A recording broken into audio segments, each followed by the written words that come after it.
CultfiggaTV. Revolutionary salute. Revolutionary salute. Like, share, subscribe. Welcome to the House of Revolution. You know I'm your humble host, the Y'all Mean of Revolution, and we definitely do have a World War III alert. We have a World War III alert. You should have wiped your feet. That means hit the like button. You in the House of Revolution. Like, share, subscribe. Let the world know Cultfigga on. And we have got to talk about how Israel is going to maybe take everybody down with them. Like the title say, you're damned if you do, you're damned if you don't. They have no good options, and they're going to pick bad options. Let's get into this story because Hezbollah has already warned Europe, NATO, everybody. If Israel do anything, they're going to do way more than they ever could believe what's going to be done to them.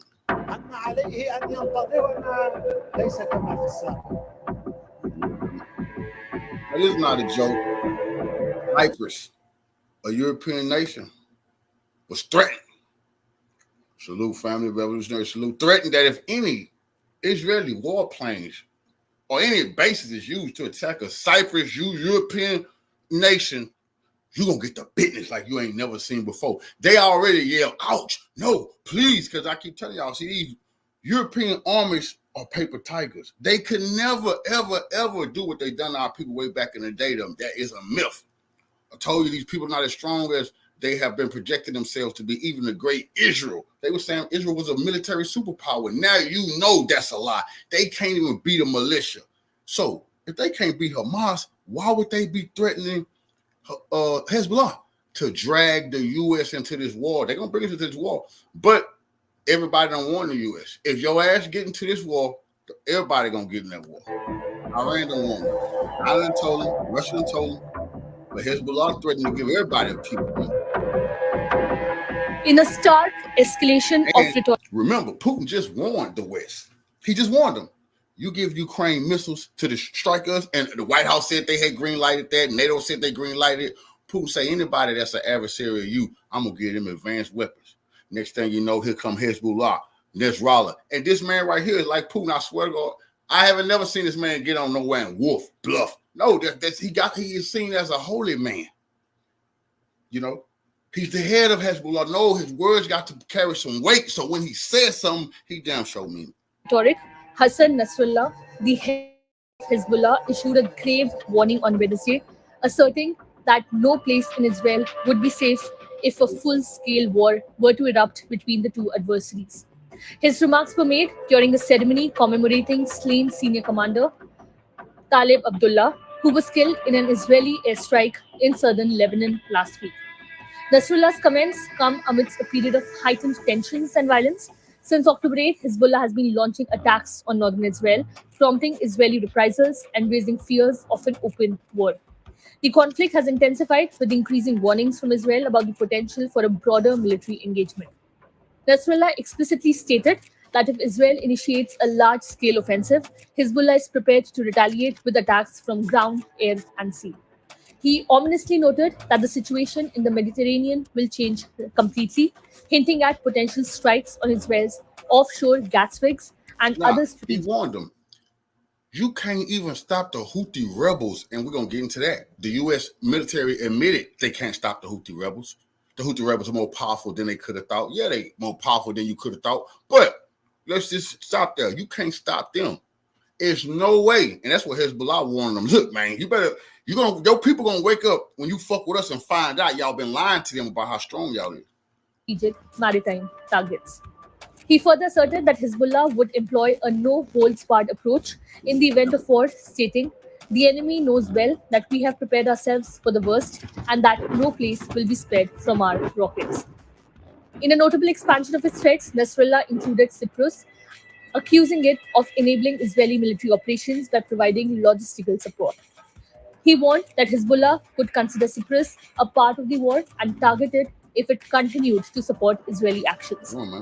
Opening Cypriot airports. All he did was tell them just what.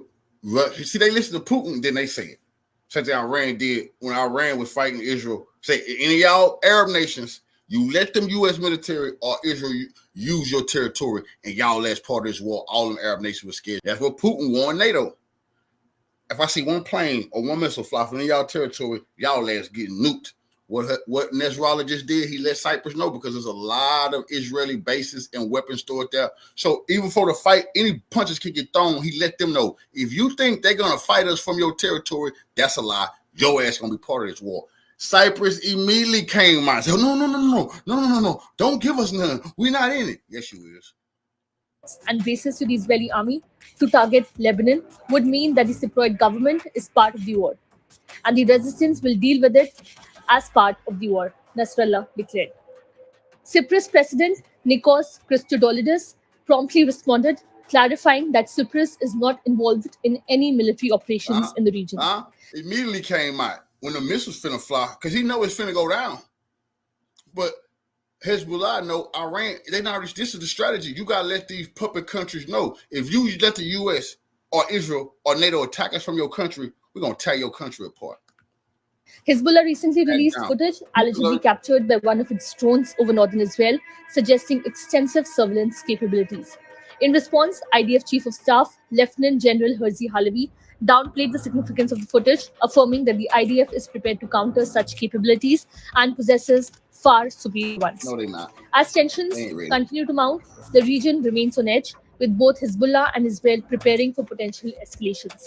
The international community watches closely, concerned about the implications of a broader conflict that could destabilize the entire eastern Mediterranean.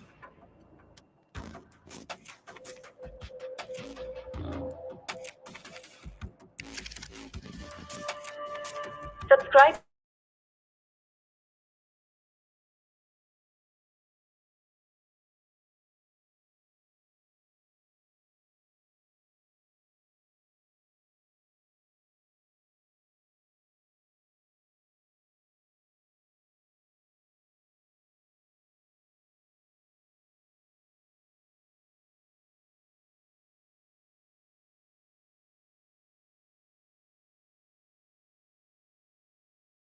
Chris Hedges, the globally significant political commentator, journalist, writer, and host of the Chris Hedges Report, was part of a panel including my colleague, the Honourable Craig Murray, former British ambassador, now Workers' Party candidate in Blackburn at the general election, and our frequent guest here, Richard Medhurst.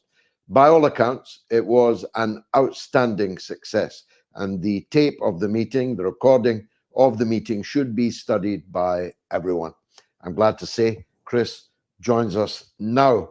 There's so much to talk about, Chris. Let me dive right into it.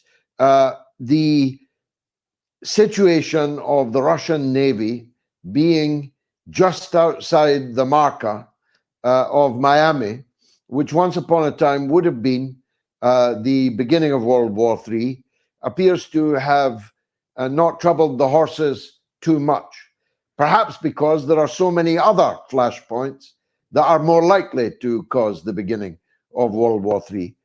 The particular one being the apparently imminent Israeli invasion of Lebanon. You and I have watched and reported on many such confrontations. Are you expecting one for real, or is this all bluster?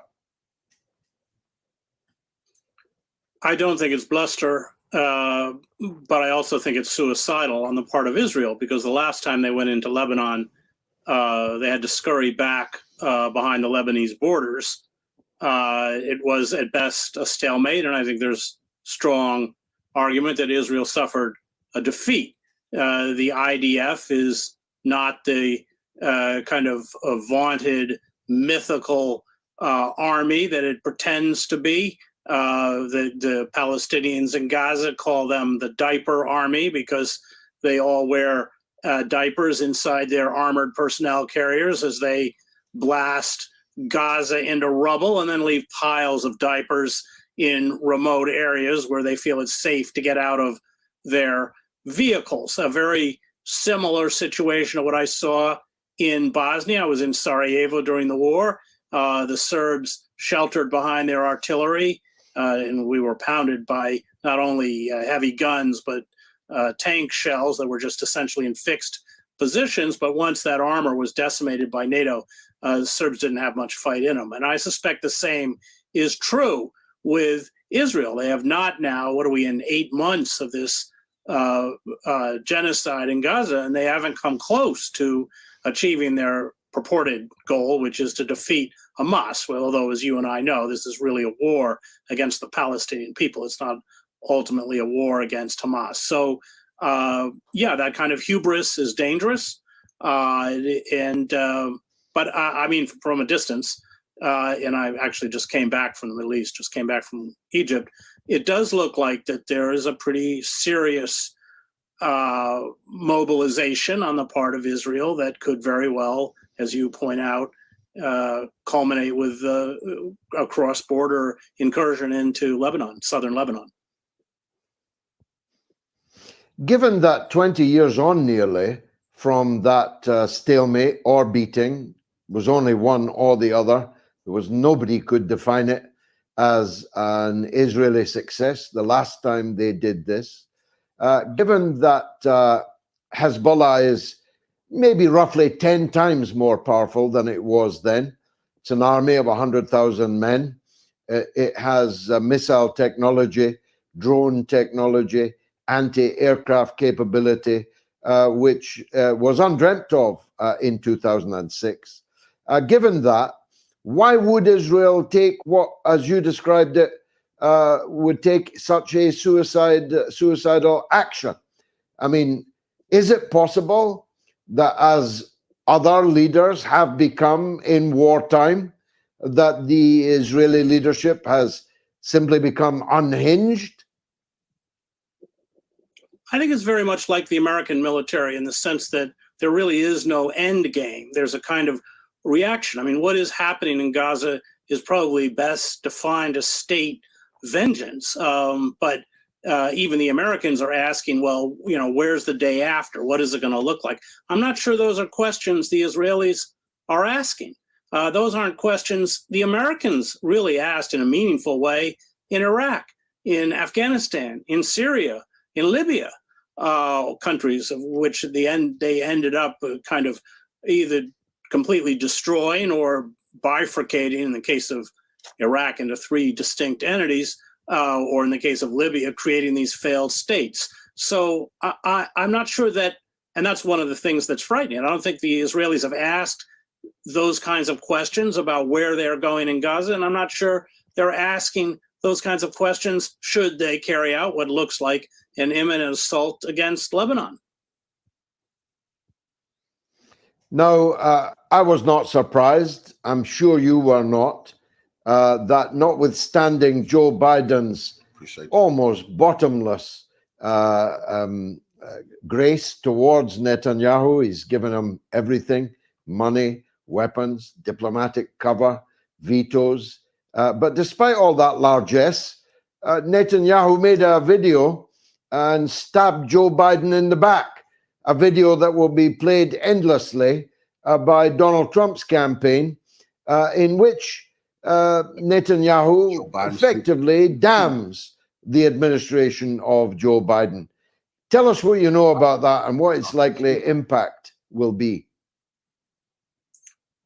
Well, the impact, I mean, first of all, Netanyahu is kind of joined at the hip with Trump. He much prefers Trump in the White House. Trump is even more pliable than Biden, although Biden, of course, is pretty pliable. I think the reaction that the Israelis have had is more one to the rhetorical stance of the Biden administration, because except for one arms shipment that was slightly delayed, the Americans have given the Israelis everything they want. The figure now is 68%, I believe, of the munitions that Israel uses, having depleted the stockpiles they have, come from the United States. But Biden hasn't been pliable enough. And that's the power of the Zionist lobby. Ilan Pape just wrote a very good book on it. And it has a stranglehold on both parties. But the Trump administration is even more obsequious to the interests of the Zionist lobby than the Biden administration, although I would say that margin of difference is pretty small. So there's no if Biden loses, Biden's in big trouble, by the way, as we approach the November election, for not only for Gaza, but only for this kind of metal fog that is becoming harder and harder to cover up. But if Netanyahu gets Trump, that's even better than Biden. So that's the irony, that the Netanyahu government is quite happy to sacrifice Biden, which is, of course, what they're doing. And we have this invitation of Netanyahu coming to speak before the Congress and not being invited to the White House, because I think the Biden administration fully realizes that, in fact, Netanyahu is politically a hostile force. As he was, of course, against Joe's boss, Barack Obama. Israeli interference in American elections is scarcely concealed.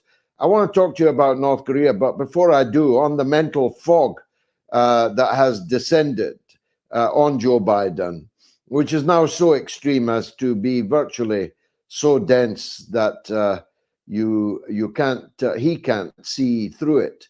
The appearance at the Tonys of Hillary Clinton got me thinking that maybe it's not yet too late for Hillary, that maybe Joe, in any case, will have to be pushed over the side of the boat before the starters' orders are declared in November. Is that fanciful on my part?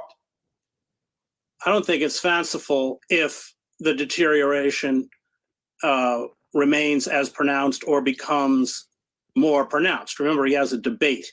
And if Biden clicks out, he has a habit of kind of freezing and then not knowing where he is. He's and not sure what he's supposed to say. I mean, if he just turns in a horrendous performance at the debate, which is very possible given how scripted and controlled he now is within a public arena, I don't know that the Democrats will have a choice. Whether they reach to the bottom of the barrel to grab Hillary Clinton. I mean, Gavin Newsom, the governor of California, is kind of the name that's often floated. But no, I don't think that Biden's clear cognitive disability is sustainable. And especially if there are more egregious examples. I mean, the only reason the Democrats have agreed to these debates is because Biden is so weak in the polls. They wanted no debates, and they had no debates in the primaries. Biden didn't have any real competitors in the primaries. So, no, I think there's clearly, I don't know if it's terror, but certain, the Democratic Party leadership is very, very frightened. I mean, they read the poll numbers like everyone else. They are probably even more fully aware of Biden's, difficulty, mental and cognitive difficulties than the public is. So no, I think it remains possible. It would call for Biden to essentially announce that he's not running, and then the Democratic Party, which selected Biden in the first place. I mean, he was anointed when he didn't in the primaries when he ran 4 years ago. He wasn't doing very well. Nobody wanted him.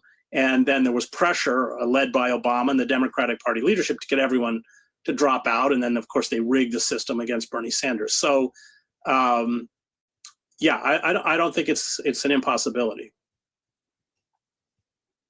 I mean, nobody could look at Joe Biden and say what that guy needs is another 4-year term as the president of the United States. Nobody could conceivably think that, which would, of course, give us a president, Kamala Harris, who doesn't even have the excuse of being extremely old. Right. Yeah, she's one of the least popular politicians. I mean, she's absolutely, she doesn't exude any kind of personality at all. So I don't know that they would go for Kamala Harris. Who knows I don't know what the internal thinking is. I mean, a figure like Gavin Newsom could be a powerful counterweight to Trump. But, who knows what the Democratic Party is controlled by powerful moneyed interests like Goldman Sachs. And those are the people pulling the strings and deciding who's going to run, who's going to best serve their interests. Which is how we got Biden in the first place. Turning to North Korea, Putin arrived to the heartiest of welcomes, biggest red carpet I've ever seen. What's your take on what Putin is doing there? Well, we know what Putin is doing because the goal of the proxy war in Ukraine had two primary objectives. The first was isolating Putin from Europe. They achieved that. And the second was degrading the power of the Russian military. And although Russia is certainly now winning the war, and as I think we all knew, in a war of attrition was inevitable, but it certainly damaged the Russian military. So Putin was pushed into the embrace of China, pushed into the embrace of other countries that are treated like pariahs, including North Korea. And what they're doing is building a kind of alliance. I wouldn't call it, like the non-aligned movement of Tito and Nehru and Nasser, but some kind of a counterweight and a powerful counterweight to American hegemony. Remember, it all revolves around the dollar. The day the dollar is no longer the world's reserve currency is the day the American empire collapses, because it can no longer sustain itself financially. Nobody will buy our debt. When the pound sterling in the 50s was removed as the world's currency, that was a severe economic blow against Great Britain. The same would be true. It would even be exacerbated by the United States. So that's what we're clearly moving towards. And the consequences of that for the American empire, and ultimately, by extension, for Israel, is devastating, if not fatal. Chris Hedges, as always, an education talking with you and every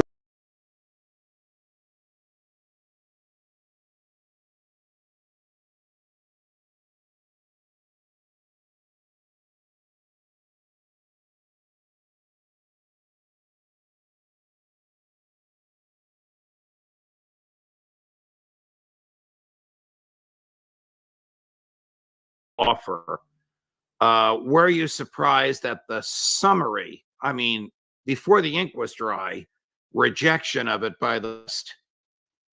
No, not at all. And neither, I believe, was Putin or the Russian government. But it was a peace offer that had to be articulated for any number of reasons. When you look at the offer in its totality, none of it was new.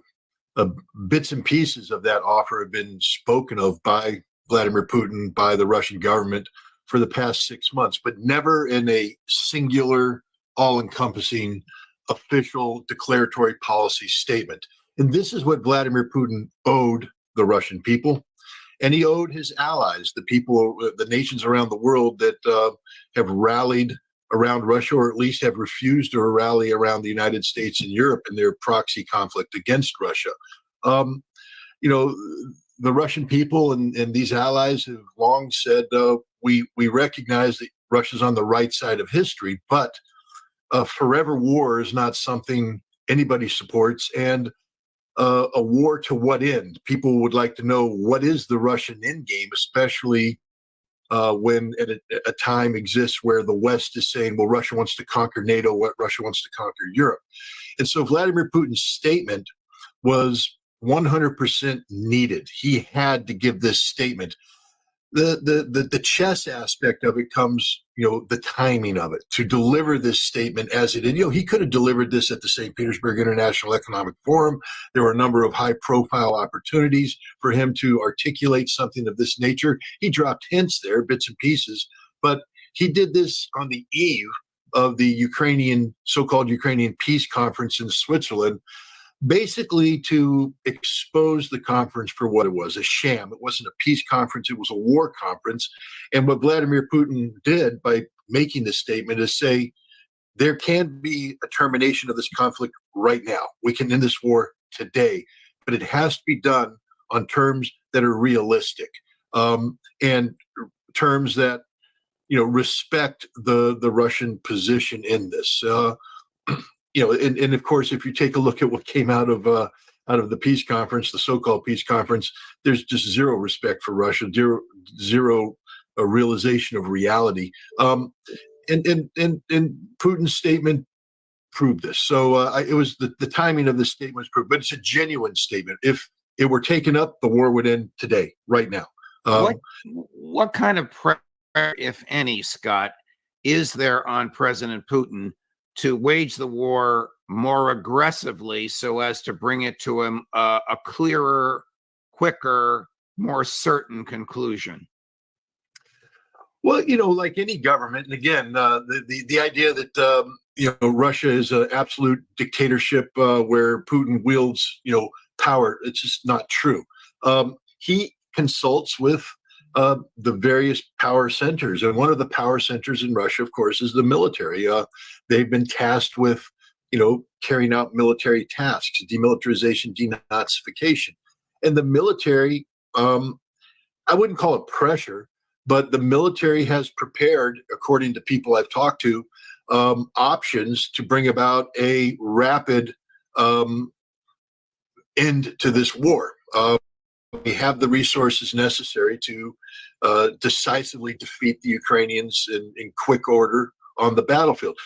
But this would cost Russia a lot of manpower. Basically, Russia would have to run through the buzzsaw of Ukrainian drones and Ukrainian artillery and exhaust those Ukrainian capabilities. And then the war would end. This would cost Russia probably 100,000+ troops. And Putin says, I'm not in the business of doing that. There's no necessity for this. And if you think about it, look at it from his perspective. This war has made him stronger politically. The election in March proves this, that the Russian people have rallied around Vladimir Putin and this cause. 2, Russian defense industry is growing without harming Russian civilian industry. They're lapping NATO, lapping the United States. The longer this war goes on, the stronger Russia gets. And diplomatically, Russia has never been stronger than they are today in the modern post-Soviet era. We have BRICS coming up. The world is rallying around Russia. Vladimir Putin is looking at the totality of the position that Russia's in, and he's saying, why do I need to sacrifice 100,000 Russian troops to bring to an end a process that only strengthens me? Rather than force the issue, why don't we just continue to also engage in a process that allows Ukraine to commit suicide, which they're doing. Syrskyi, the general, has just been given orders to within the next 45 days to carry out a decisive counterattack in Kharkov, exactly what the Russians want them to do, and it'll be a repeat of 2023. The Ukrainians will all be slaughtered, which is demilitarization. NATO is falling apart. I mean, we're going to see it in the NATO summit. All this talk about NATO unity. There is no NATO unity. And NATO is looking at the fact that Russia has become the strongest military power in the world, and there's nothing NATO can do to counter that. NATO will go bankrupt trying to counter that. So from Putin's perspective, what he needed to do is solidify the foundation of his support by providing a clear understanding of how this war could be ended today, and most importantly, what the consequences will be if the West and Ukraine opt not to take advantage of the Russian offer. Even bigger news than Putin's announcement for peace and the summary rejection of it by the West. It obviously bigfooted the so-called peace conference in Switzerland. But even bigger than that was Putin's trip to North Korea. How significant geopolitically, America, China, the West, North Korea, Russia, how significant geopolitically was that trip and the agreements that emanated from it, Scott? The term game changer is used and abused. This is a game changer, though. I'm not abusing this term. This changes everything, fundamentally changes everything. First of all, the United States has been engaged in a pivot to the Pacific, ostensibly to counter China. And in doing so, we've been seeking to build up this trilateral relationship between the United States, Japan, and South Korea, all premised on the notion of the continued isolation of North Korea. North Korea is no longer isolated. Logically, if you take a look at the lead up to this, the feeling was it would be China that would have brought down the trade barriers that would have opened up relations with North Korea. But China has hesitated because China didn't want to incur the wrath of the collective West in terms of economic sanctions. Russia doesn't care anymore about sanctions. They bore Russia. In fact, the more you sanction Russia, the stronger Russia gets. So Russia's beyond caring, and so too is North Korea. Two nations that simply don't care about anything the West does have now come together to strengthen each other. And North Korea, I will say this, in 3 to 5 years, when we take a satellite image of North Korea, because the people who pick on North Korea always show the satellite image of the Korean Peninsula at night, and it shows the South fully lit up and North Korea dark. And they say, look at the backward North. In 3 to 5 years, when they turn that on, the North is going to be awash in light. This fundamentally changes the reality of North Korea. They will now be plugged into one of the fastest, most resilient growing economies in the world, the Russian economy, that is serving as one of the heartbeats of this multilateral empire being called BRICS. North Korea will benefit directly and indirectly from BRICS. And this also changes the United States and South Korea and Japanese geopolitical reality. They can no longer go to war against North Korea because a war with North Korea is a war with Russia. Right. Not only that, if you remember, and I just seen a little bit earlier that Putin had just signed off on a release of the S-400 air defense system, shoot down anything the Americans are in, plus the stealth airplanes and their warplanes. I think the Su-35, but today, sending North Korea advanced air defense systems and planes. The U.S. made a big mistake. Putin promised, you start giving weapons to Ukraine and to attack Russia, we're going to start giving weapons to other people. And I think Putin made it clear that North Korea is now going to be armed with some of the most advanced Russian technology, Russian weapons that will forever change the military balance between North Korea, the United States, South Korea, and Japan. Talk to us a little about the North role Korea is the superpower of China in this. I mean, we can assume that when President Putin was in Beijing last month, he discussed this in detail with President Xi. This would never have happened without China's approval. China must be welcoming this. Actually, the exact opposite. I've spoken with a number of Russian experts. Russia and China have this, they call it's the best friendship possible. You don't need a treaty to do it because it can go anywhere you want, but it's also flexible. Vladimir Putin neither needs nor wants Xi Jinping's permission to do anything, and he will never ask permission. Anybody who thinks that Russia has to go to China and ask permission for anything, they don't understand Russia, nor do they understand China, because China would never make such a demand.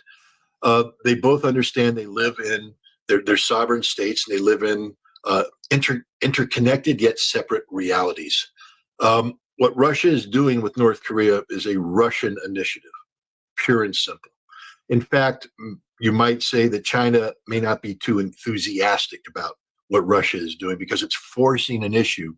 The relationship between North Korea, the United States, Japan, and South Korea in a direction that China doesn't control. It's not that China disagrees, but China, like any nation, wants to be. Hasn't North Korea been a virtual vassal state of China up until this week?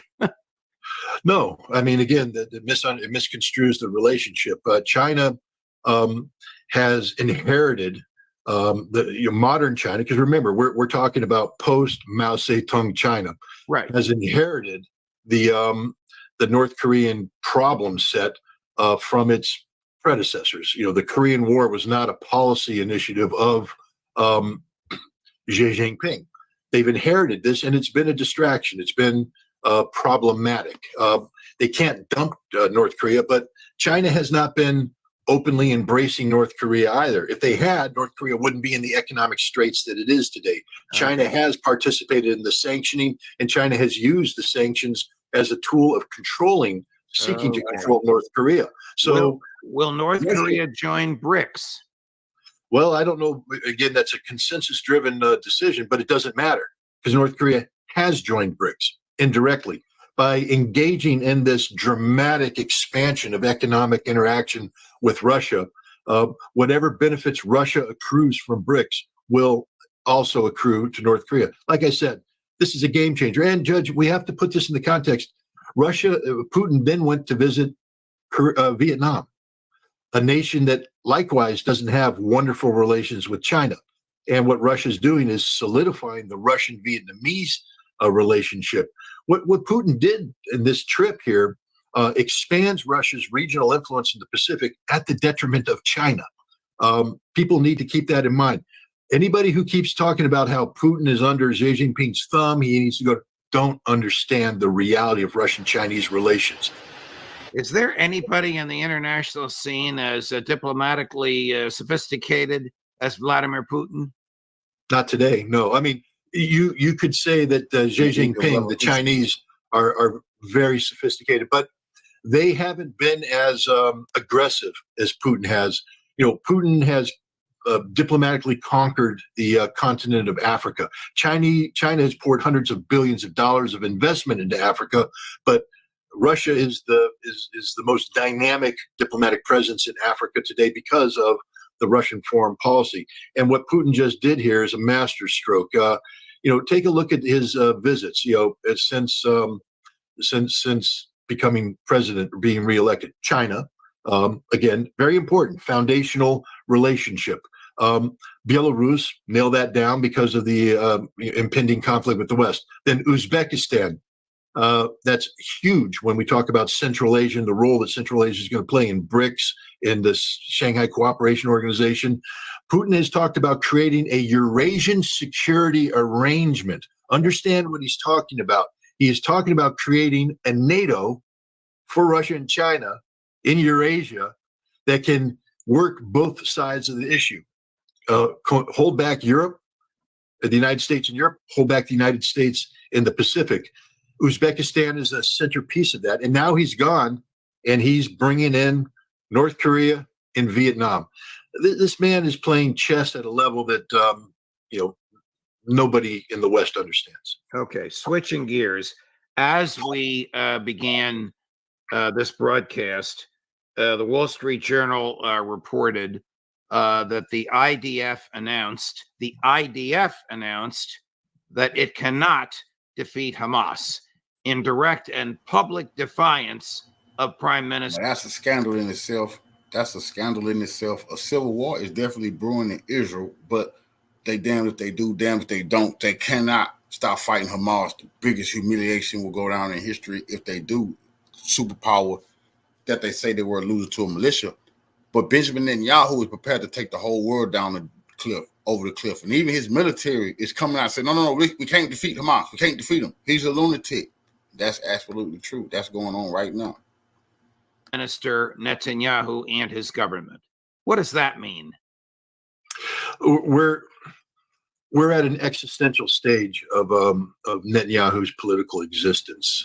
He has positioned Israel, and I know there's a lot of pro-Israeli people out there, but understand Israel has lost this war, dramatically lost this war. And if they go to war with Hezbollah, as Netanyahu is promising to do, it will be the strategic defeat of Israel. I just hope people understand that. Understand when Hezbollah releases drone footage that shows how it has mapped out the totality of the target set in northern Israel. When Hezbollah releases videos that show that they can at any time of their choosing take out the Iron Dome system or the David Sling system or the Arrow 3 system, that Israel has no effective ballistic missile defense, and that Hezbollah has tens of thousands of rockets, which will enable them to blanket Israel on a daily basis from the top to the bottom, from the left to the right, from the river to the sea, with high precision missiles that will destroy everything they hit. That if Israel chooses to go to war with Hezbollah, it will be the physical destruction of Israel, not just the military defeat, but Israel will be physically destroyed. The Israeli military knows this. They're not stupid. They understand they've been beaten in Gaza. What the spokesperson says is that Hamas is an ideology, and you cannot defeat an ideology. And this is true. You can't. You can't kill an ideology. In fact, what Israel is doing in Gaza is strengthening the Hamas ideology on a daily basis. Hamas is stronger today than they were on October 6th or October 7th. And they get stronger every day because Israel positions itself to fit the international definitions that have been put out there of apartheid state and genocide state. Israel has defeated itself, and this is what the public relations officer of the IDF is acknowledging. And notice that the Netanyahu came out and said, no. Our mission is to defeat. Did you see what the IDF High Command did? They came out and said the spokesperson was speaking about Hamas as an ideology, and we agree with everything he said. So now the military has come out and told Netanyahu, we don't agree with you. And now the question comes if Netanyahu orders this invasion, and just so people understand the seriousness of this, Israel, the military went out and cut a secret deal with Cyprus, sent their Air Force to Cyprus so that they could operate out of Cypriot bases. Why? Because they know Hezbollah is going to destroy their air bases. So they need to relocate to Cyprus to continue the war. Hezbollah, of course, found out and told Cyprus, we will destroy you too. And look what Cyprus just did. We have nothing to do with it. They know what the reality is. The IDF knows what the reality is. Netanyahu lives in a political fantasy land. So tell me a little bit more about the extent of Netanyahu's power. I mean, I couldn't imagine General Pat Ryder, an innocuous person, but the spokesperson for the Pentagon. I couldn't imagine him holding a press conference saying, Ukraine can't win and we're wasting our money there, in defiance of the White House. Is Netanyahu the commander-in-chief of the IDF? How can the IDF defy him, even if he's wrong and the IDF is based on reality?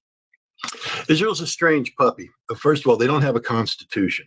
They have, they have laws, basic laws.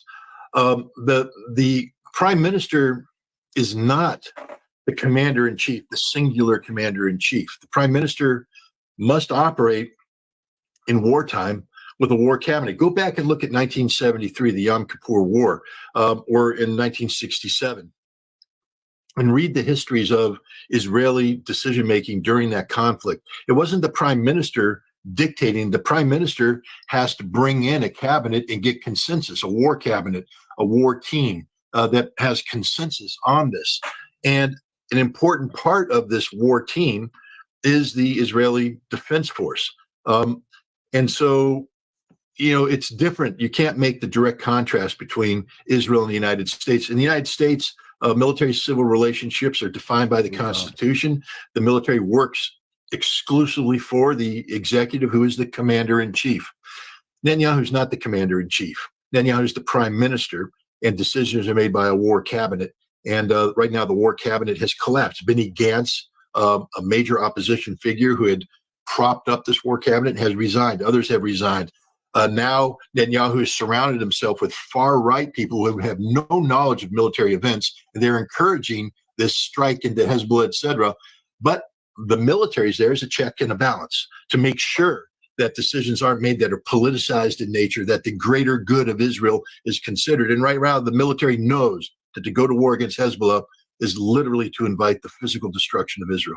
So the IDF is not considering, notwithstanding what the skirmishes that have been going on up there, notwithstanding what Netanyahu has been saying, the IDF is not considering war with Hezbollah because they know the consequences which you've just described. The IDF is prepared for any possible option that is required by the situation. I'm not saying that defeat Hamas. How are they going to defeat Hezbollah? Well, again, the IDF is not going to go to war against Hezbollah to preserve Netanyahu's political power. Right.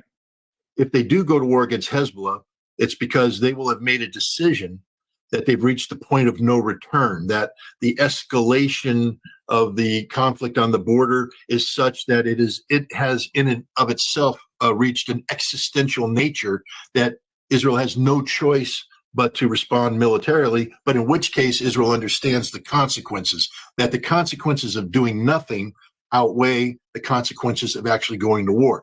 Right now, the IDF believes that this situation can be managed. I think you're going to start seeing political consensus in Israel move towards a ceasefire agreement in Gaza that brings an end to that conflict and therefore brings an end to the conflict in the north.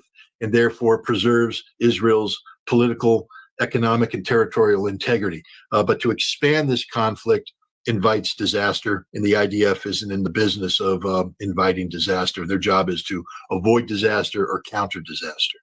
How accepted by the Israeli people is the, and this is going to be a guess on your part because the announcement was just made literally 20 minutes ago by the IDF that it cannot defeat Hamas.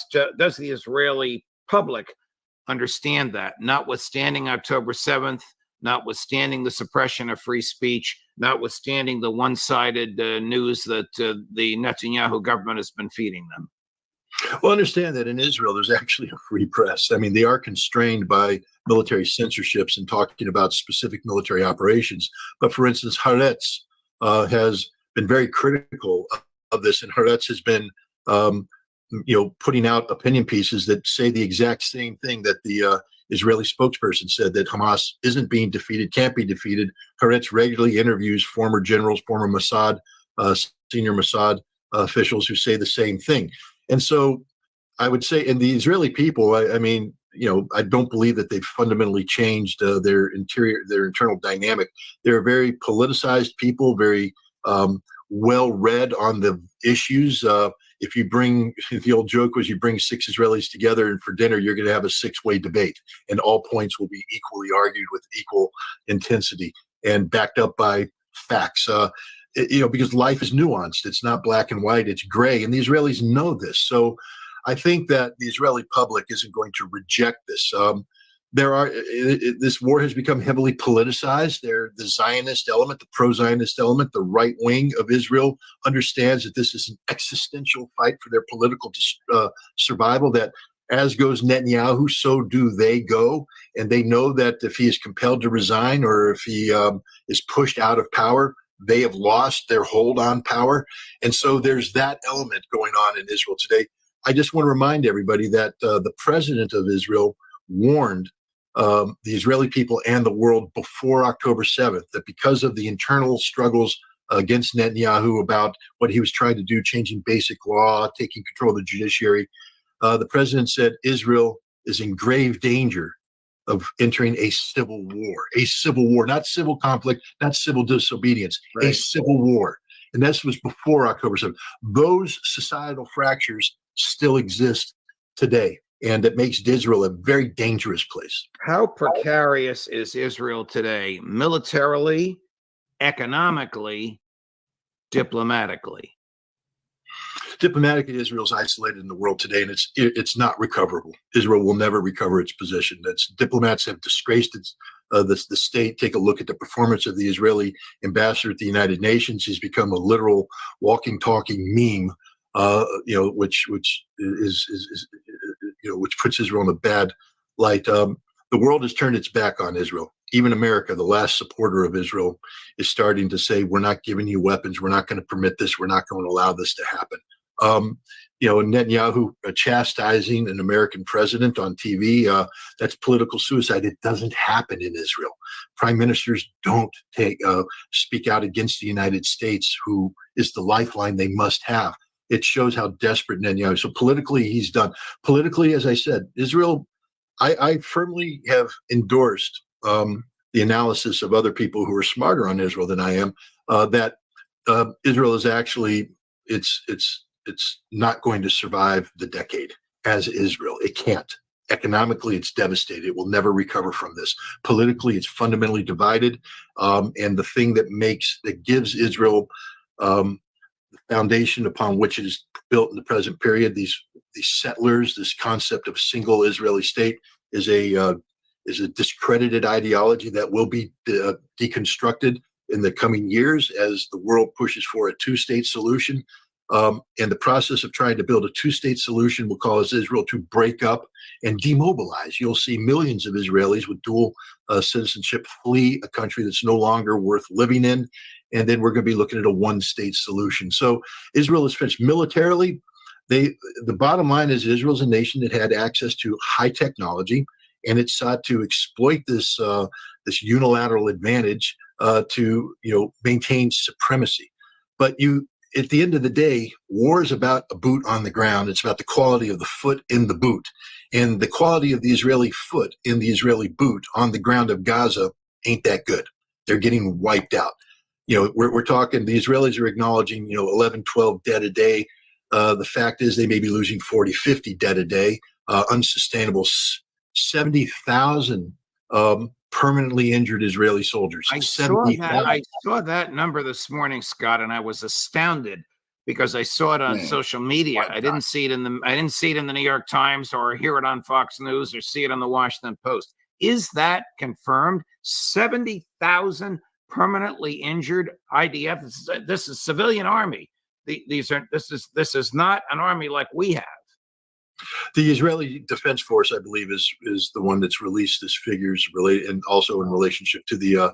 But again, you got to understand, the Israelis build decent equipment. Again, I come back to the technology. So when you're in a Merkava tank and it gets hit by a projectile that under normal circumstances would kill the tank crew, there's a survivability factor.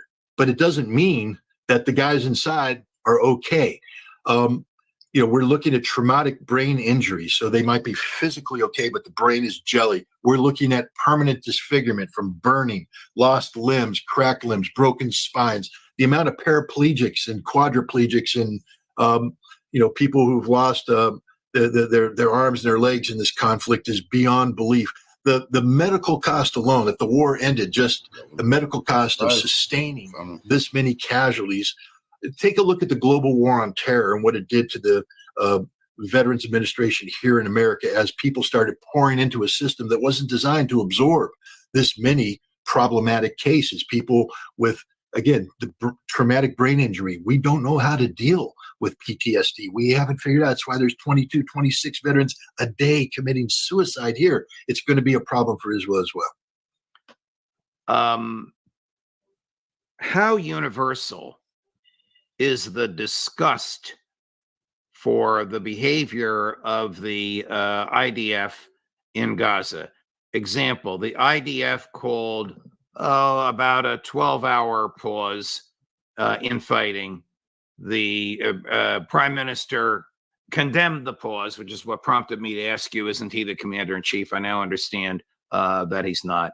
And then gangs of Israeli fanatics blocked the aid from coming in while the IDF stood by and allowed them to do it.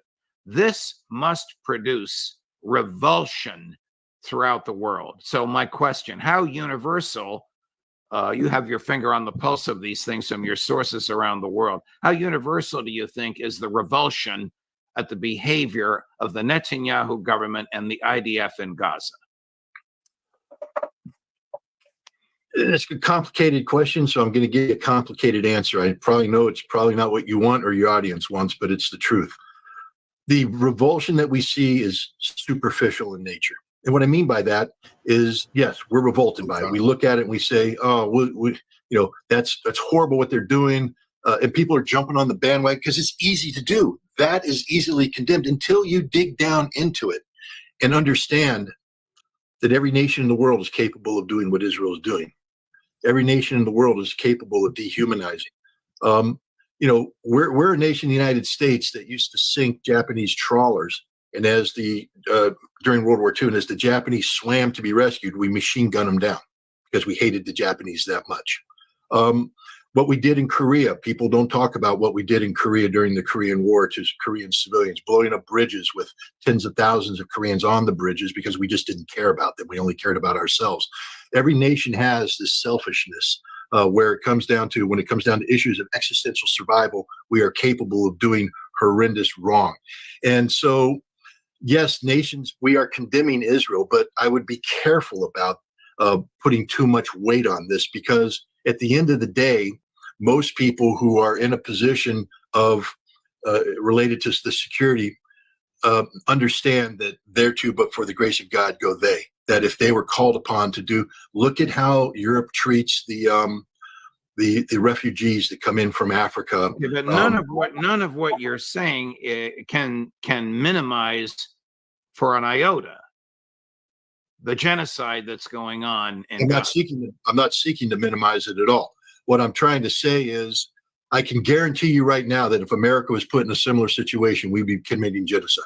Right. I can guarantee that. And so that's all I'm trying to say. I know your argument is profound, Scott. It's subtle, profound, and historically based. And you even left things out like Hiroshima and Nagasaki. You know, you left a lot of things out that the United Putting States. Japanese in concentration camps. Correct. Japanese Americans. Correct. FDR looking the other way on December 6th, 1941, knowing damn well what was coming after we had cut off the full supply of oil to the Japanese. Okay, I don't want to get carried away.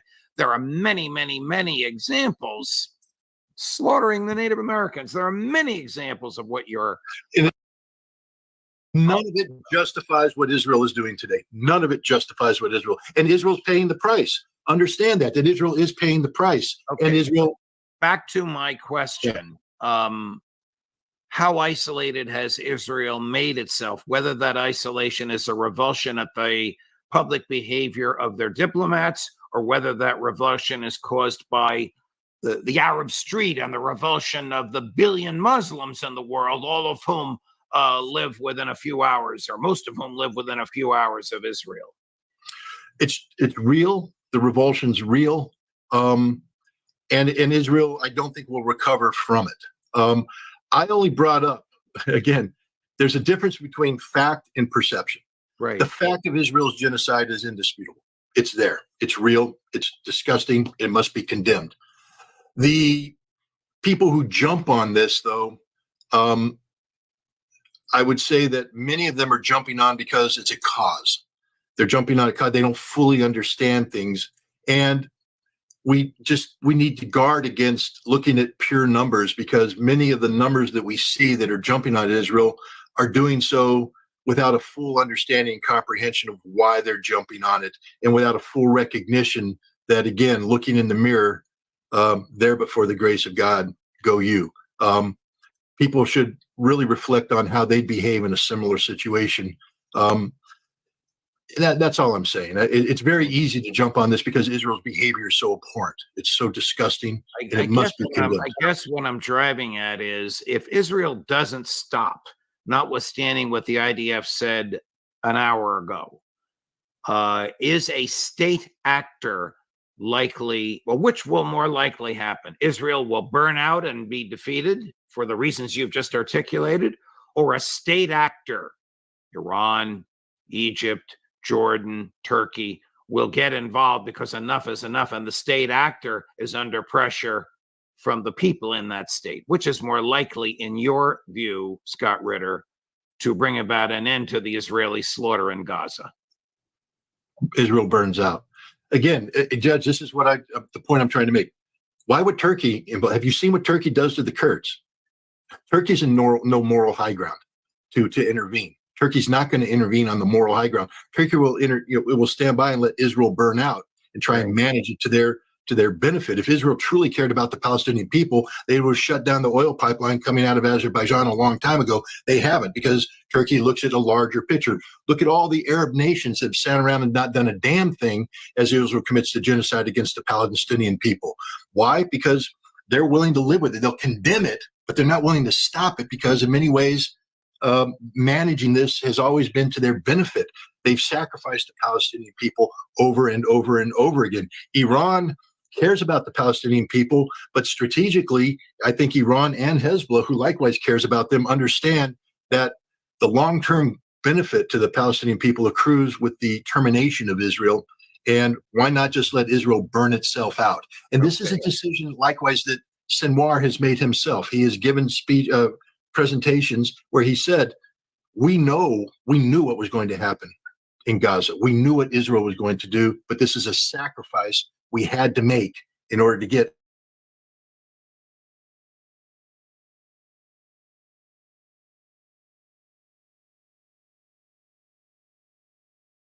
Already said, the last time he was here, we interrupted his speech with 55 standing ovations in a 40-minute speech, Scott. And we have to break that record this time around. Who knows what the Congress will vote and Joe Biden will go for from and as a result of the speech if he gives it. Question: does it matter how much ammunition and military supplies we send them if they are doomed nevertheless? Israel said that they can't defeat an ideology, which means it doesn't matter how many bombs, airplanes, missiles we send to Israel. Hezbollah has demonstrated that they will defeat Israel's defenses no matter how many bombs, radars, missiles we sent. It doesn't matter. It's a waste of money, and it prolongs a conflict that only brings endless suffering to the Palestinians, to the Israelis, to everybody involved. It doesn't matter. But this is the stupidity of Congress, which again falls back upon a methodology that dates back to General Eisenhower's famous farewell address, where he warned about the Military Industrial Commission, the Military Industrial Congressional Complex. and the role that money plays. The sickness of America is manifest in that we sustain conflict because it's good for our economy. Scott, you are my friend and professional collaborator, but I have to say your knowledge of all of this is extraordinary, and your ability to synthesize it and explain nuance is second to none. And I am deeply grateful for our work together and for the time that you spend on the show. Thank you so much, my dear friend. I know you had a power outage earlier today, so we weren't sure if this was going to happen. It's 100 degrees out here in the northeast of the United States. I'm glad your air conditioning is back on. I have to turn it on. I have recess, so my makeup person has to come in and get the. Thank you, buddy. Thank you for everything. We'll see you again next week. I hope your house turns nice and cool in the next hour or so. Thank you. Thanks. All the best to you. Thank you.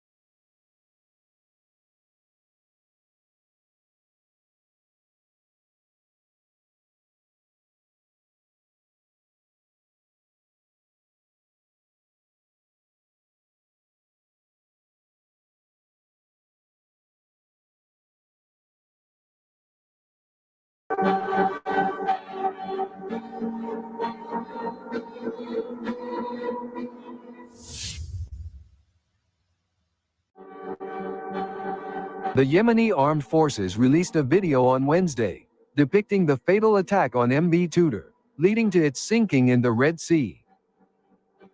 The forces released the video less than a week after carrying out a qualitative military operation on June 12 against the ship belonging to Evelyn Shipping Company SA, a Greek company, after its owner company was warned for violating a ban on sailing to Israeli ports in the occupied Palestinian territories.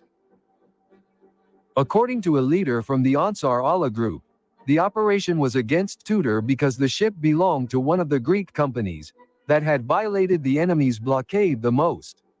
The owner company violated the ban by operating cargo carriers through the Mediterranean Sea to enemy ports.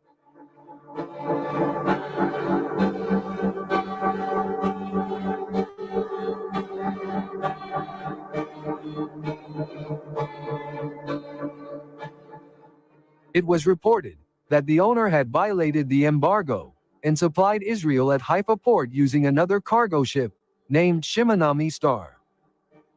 The Yemeni administrator sent an email informing Evelyn that they had been illegally supplying Israel during the war in Gaza. This email is the first and last warning they received. Evelyn knew they were at fault, so they ordered the MV Tudor to turn off its AIS signal while in the Red Sea. The Yemeni Navy then began hunting the ship, targeted by 2 USB-2 ballistic missiles, and a drone while sailing in the Red Sea, resulting in the ship sinking. The Yemeni armed forces began enforcing the ban after the start of the Israeli regime's genocidal war on Gaza Strip since October 7 last year.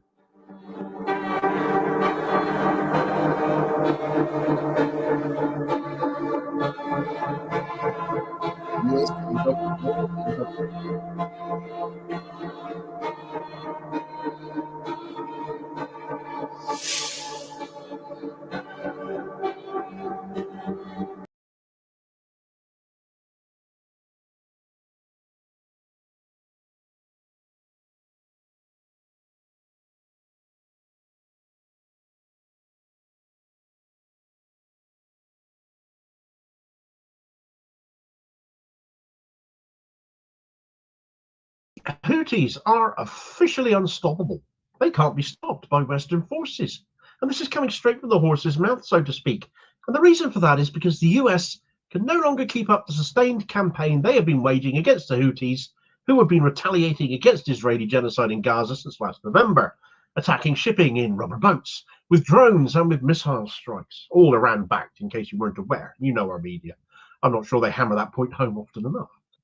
So the question now is, how much longer can the US keep this up? How much more American public money, misnamed so often as we hear as tax dollars, is going to be sunk into attacking the Houthis to excuse Israel as they continue to refuse ceasefires, continue to commit daily attacks in Gaza, continue to blockade until Genocide Joe is finally forced to admit enough is enough, or he's spent enough anyway, or will that day just never come?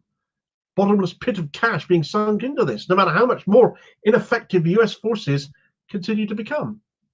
Right, so in the last few days, we've had a tacit admission from US forces in the Red Sea that they cannot continue to take on the Houthis, who are successfully continuing to harass and attack shipping in the Red Sea intended for Israel or coming from Israel, or that are either flagged or owned by American or British interests, targeted as they are as well now. The Houthis have in effect therefore won.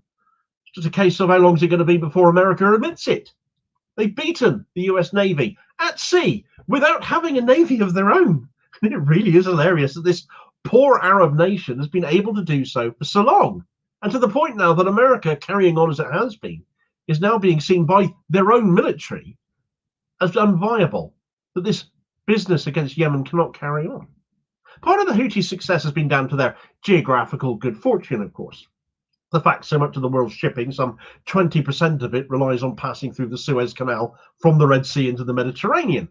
But to get there, shipping has to access the Red Sea itself to begin with, from the Gulf of Aden and the Indian Ocean beyond, and passing through both the Gulf of Aden and the narrow 16-mile wide Bab el-Mandeb Strait to access the Red Sea. The strait part in particularly brings shipping very close to the Yemen coastline and within range of most Houthi attacks.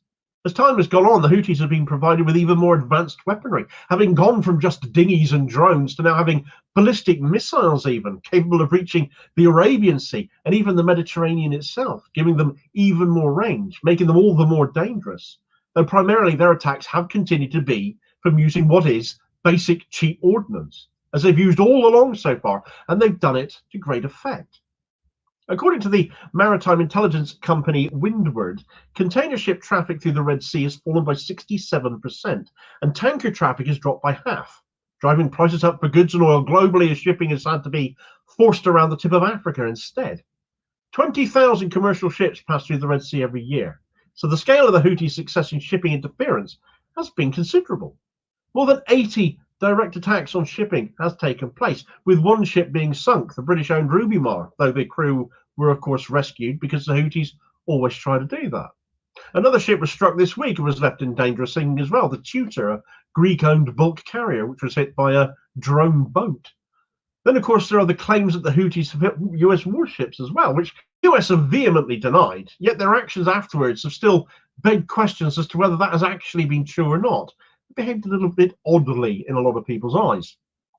Although there have sadly been fatalities as a result of Houthi attacks, one apparently on that recent strike on the Tutor, it's been announced, it hasn't been their aim to take lives, otherwise far more would have been lost. You would expect the attacks to be much more indiscriminate, such as we've seen by Israel committed in Gaza, and far more Houthis have been killed in US and UK airstrikes on land targets in Yemen to try and take the Houthis out, to try and destroy their arsenals. And this has always been the rub for me. You see, the Houthis have always said that if the atrocities in Gaza being committed by Israel and enabled by their allies like the US and UK ended, the attacks on shipping from them would end as well.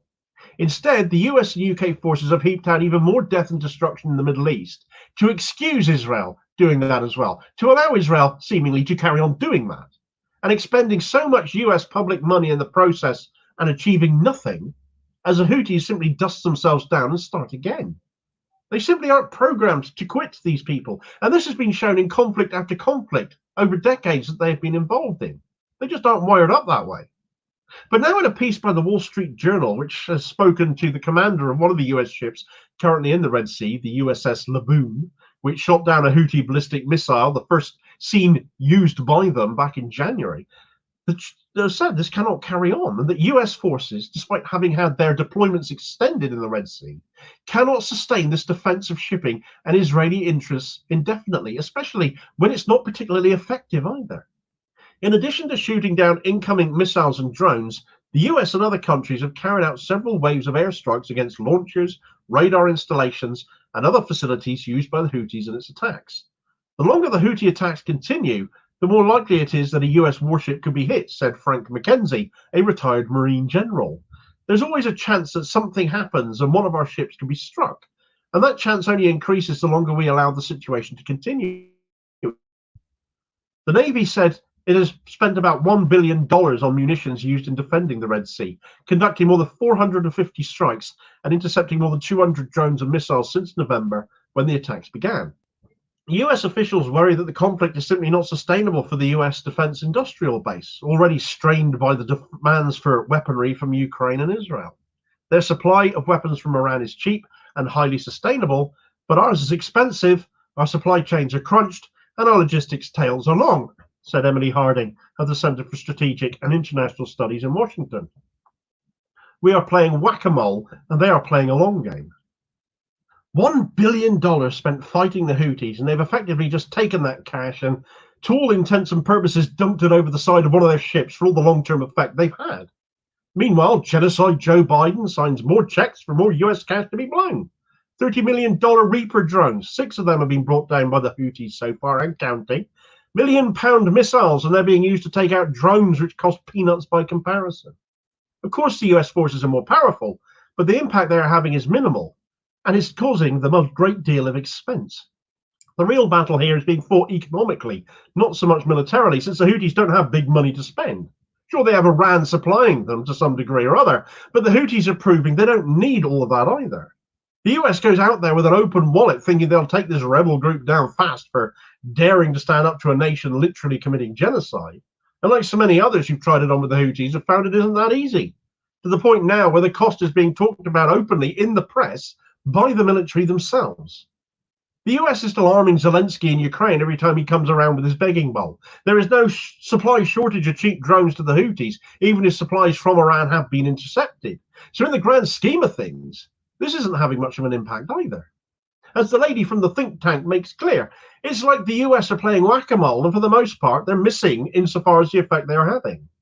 The very nature of the Houthis' actions, blockading the Red Sea, are not just affecting commercial shipping traffic, but military traffic too. Getting supplies to the US vessels is also subject to coming under attack itself. Adding to that, the fact that Houthis can by and large get drones off the shelf, and Iran will keep supplying them come what may, versus the US logistics issues of having to get sign-off for everything it wants to use all along the military supply chain, which also, of course, adds to their expense, meaning the Red Sea conflict between Houthi and Western forces comes down to a matter of cost at the end of the day. And at what point will the US administration decide we've blown enough cash on this, especially when they've spent $1 billion to date and functionally got nowhere? The Houthis have won, and this is why US military personnel are saying as much, that they've won, and will only stop when Israel gets out of Gaza and ends its atrocities. At what point does this obvious humanitarian answer finally become the right financial one, to the point US and UK politicians, along with other pro-Israeli interests, admit they've lost this one?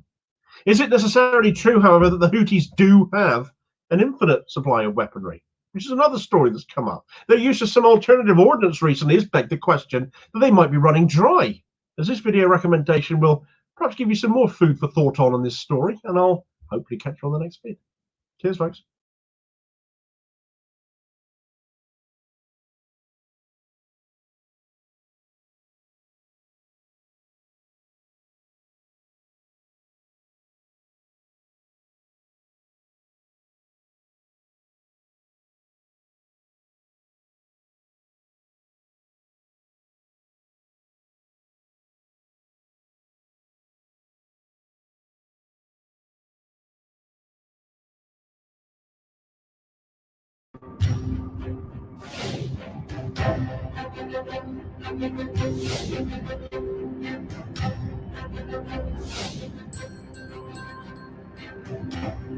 I mean, the devastation was really taking place in Gaza with the Israeli military camp. They're being humiliated by militia. And the militia reporting.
been talking about this all throughout the war. These numbers are arbitrary numbers that don't have anything to do with the number of fighters that are in Rafah, or the strength of the battalions, or the ability of the battalions to reform themselves and to move from different areas. Like we're seeing the map here of all of Gaza.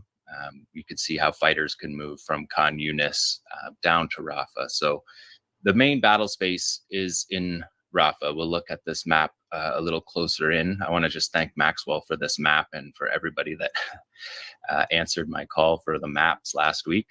Lots of audience participation, and we've got a good map here to show us the main areas that we're going to be talking about today. Tel Sultan is the site of the significant operation this week, but we're also going to be talking about the Philadelphia corridor.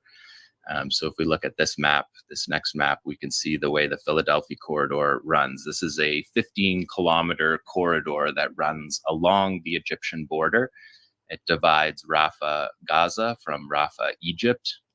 It's right along the border. And as I've said over the last few weeks, this is a demilitarized zone.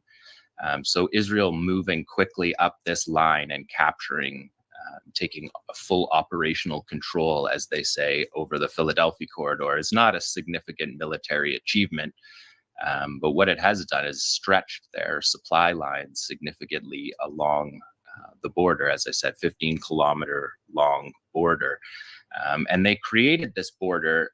I described on the show last week how they created this border during the Second Intifada by demolishing hundreds of houses along this corridor to push the houses back off the border. And I talked about some of the significant resistance operations along the Philadelphia corridor. And interestingly, the next day, Sarah Al-Quds published a poster of showing, we'll look at number 2 here.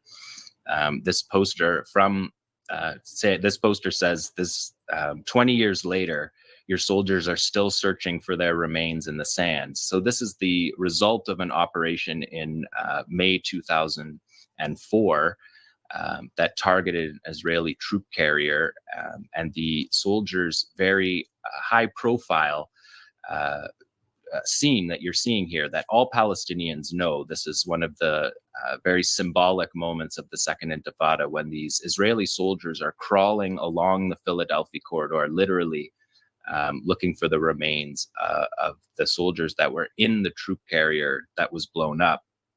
And it's interesting that that came out this week, because in a way it was a foreshadowing of a very significant operation that went down this week along the Philadelphia corridor in Tel Sultan. But let me just tell you a little bit about the 2004 operation. This is reading from the Washington Post, May 13th, Washington Post, 2004.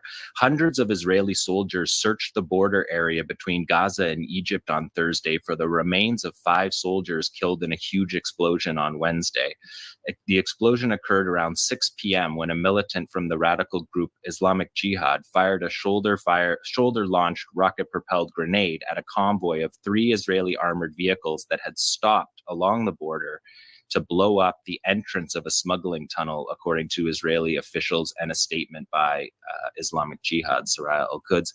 The rocket hit an armored personnel carrier containing 1,750 pounds of explosives, causing a tremendous blast that killed 5 soldiers, injured 3 others, and reportedly sent debris flying as far as half a mile away. Israeli soldiers fanned out to secure a wide area around the blast site so that Palestinian militants would not seize any of the body parts and hold them for ransom, as they did on a Tuesday attack that killed 6 soldiers in Gaza City.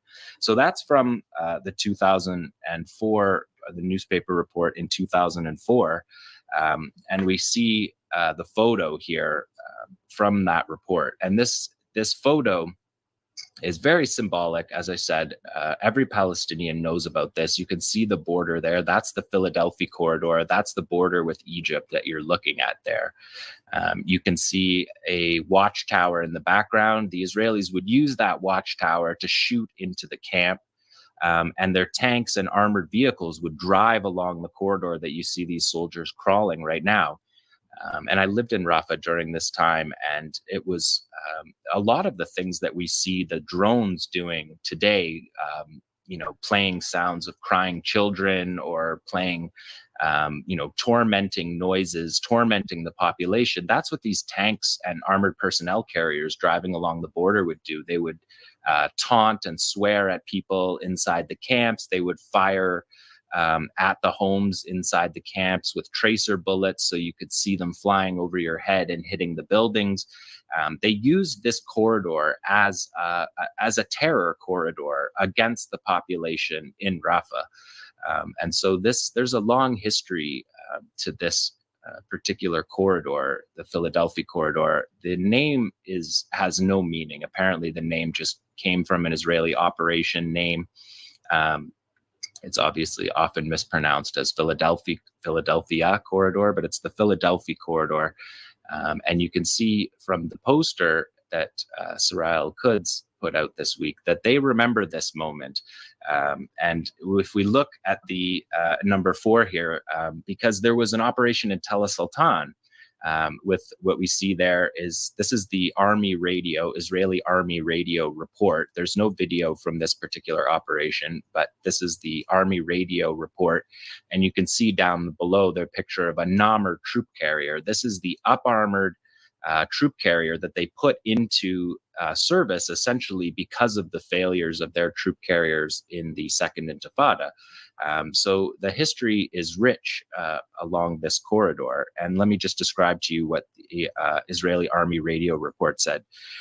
So this was an operation that was carried out on Saturday. On Saturday, 11 Israeli soldiers were killed in separate incidents along the corridor, and 8 were killed in this one particular strike on this Namr troop carrier. The IDF says that the APC, the armored personnel carrier, was hit while traveling on the axis in the Tel Sultan neighborhood in West Rafah.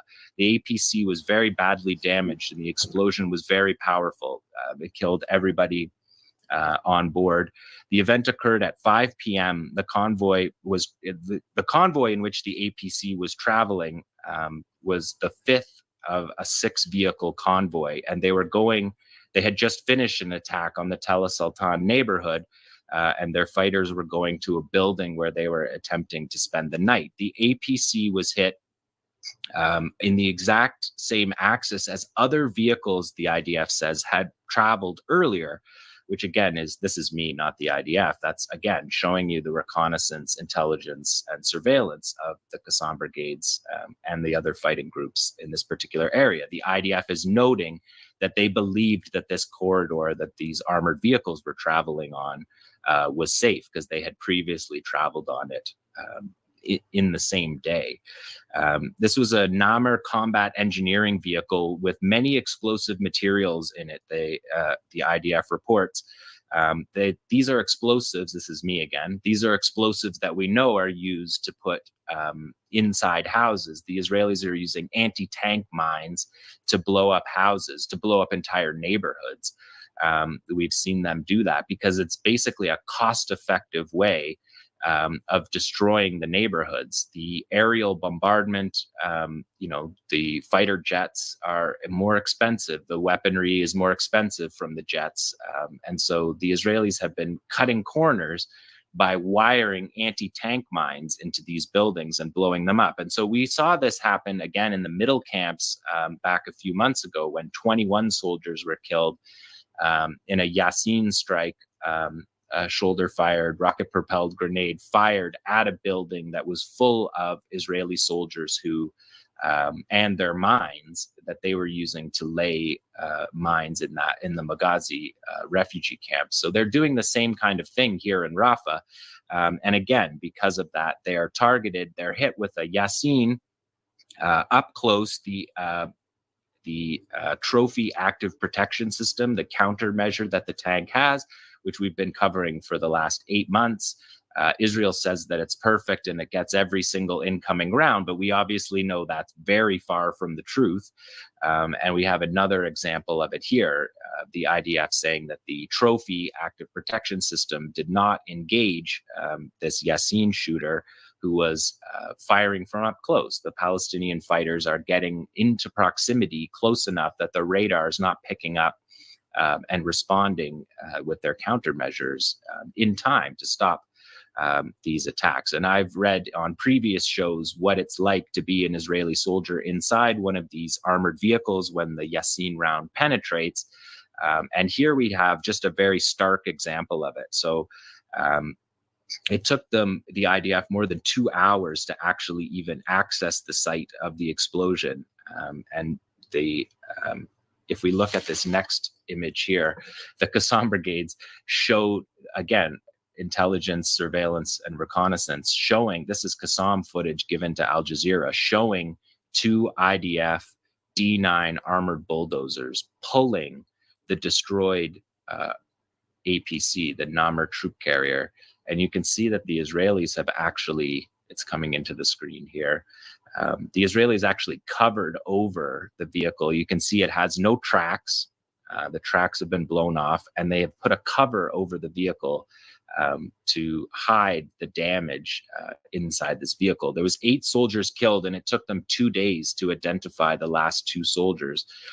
They couldn't tell who was who in this in the aftermath of this operation. So you can see it takes 2 bulldozers to pull it, and it's pulled without tracks. And this is something that the Israelis have done with all of their armor. They don't leave the vehicle behind as trophies. They literally drag them, even though they have no tracks. They're just dragging the vehicle, the 60-ton armored vehicle, just dragging it along. We could loop this video maybe one more time and give people another chance to see it. So the Israelis at first, the Israelis continually deny the effectiveness of the Yasin 105, despite the casualty reports that they have all over. And in this situation here, these were the 22nd acknowledged casualty, 22nd killed in Rafah in 40 days of battle. The Israelis acknowledged those 8 soldiers killed on Saturday, and they always call these situations a difficult event. And people knew about this event, again, because of the buzz within Israel, but the military censor, because of that buzz, is sort of forced to be honest about these particular difficult situations in a way that they're less able to cover up these large events than they are the individual events along the way. And so let me just, so the Israelis after this operation the IDF called for a tactical pause throughout the course of the day. So the Israeli military said that there would be a tactical pause in military activity in areas in the southern Gaza Strip to enable humanitarian aid to be delivered to Palestinians. The IDF says the pause will take place between 8 a.m. and 7 p.m. every day along the road that leads from Kerem Shalom crossing to the Salahadin Road, and northwards towards the Khan Yunis area. So they announced this tactical pause that we all heard reported on the news. The tactical pause was announced after this difficult operation in which 8 soldiers were killed in this troop carrier. And just to sort of underline the dysfunction in the Israeli military civilian apparatus right now, the defense minister, Yoav Gallant, he was quoted on Army radio. His people were quoted in Army radio saying that he didn't know. No one told him about the tactical pause. Nobody in the IDF told the government, is the statement or the sources.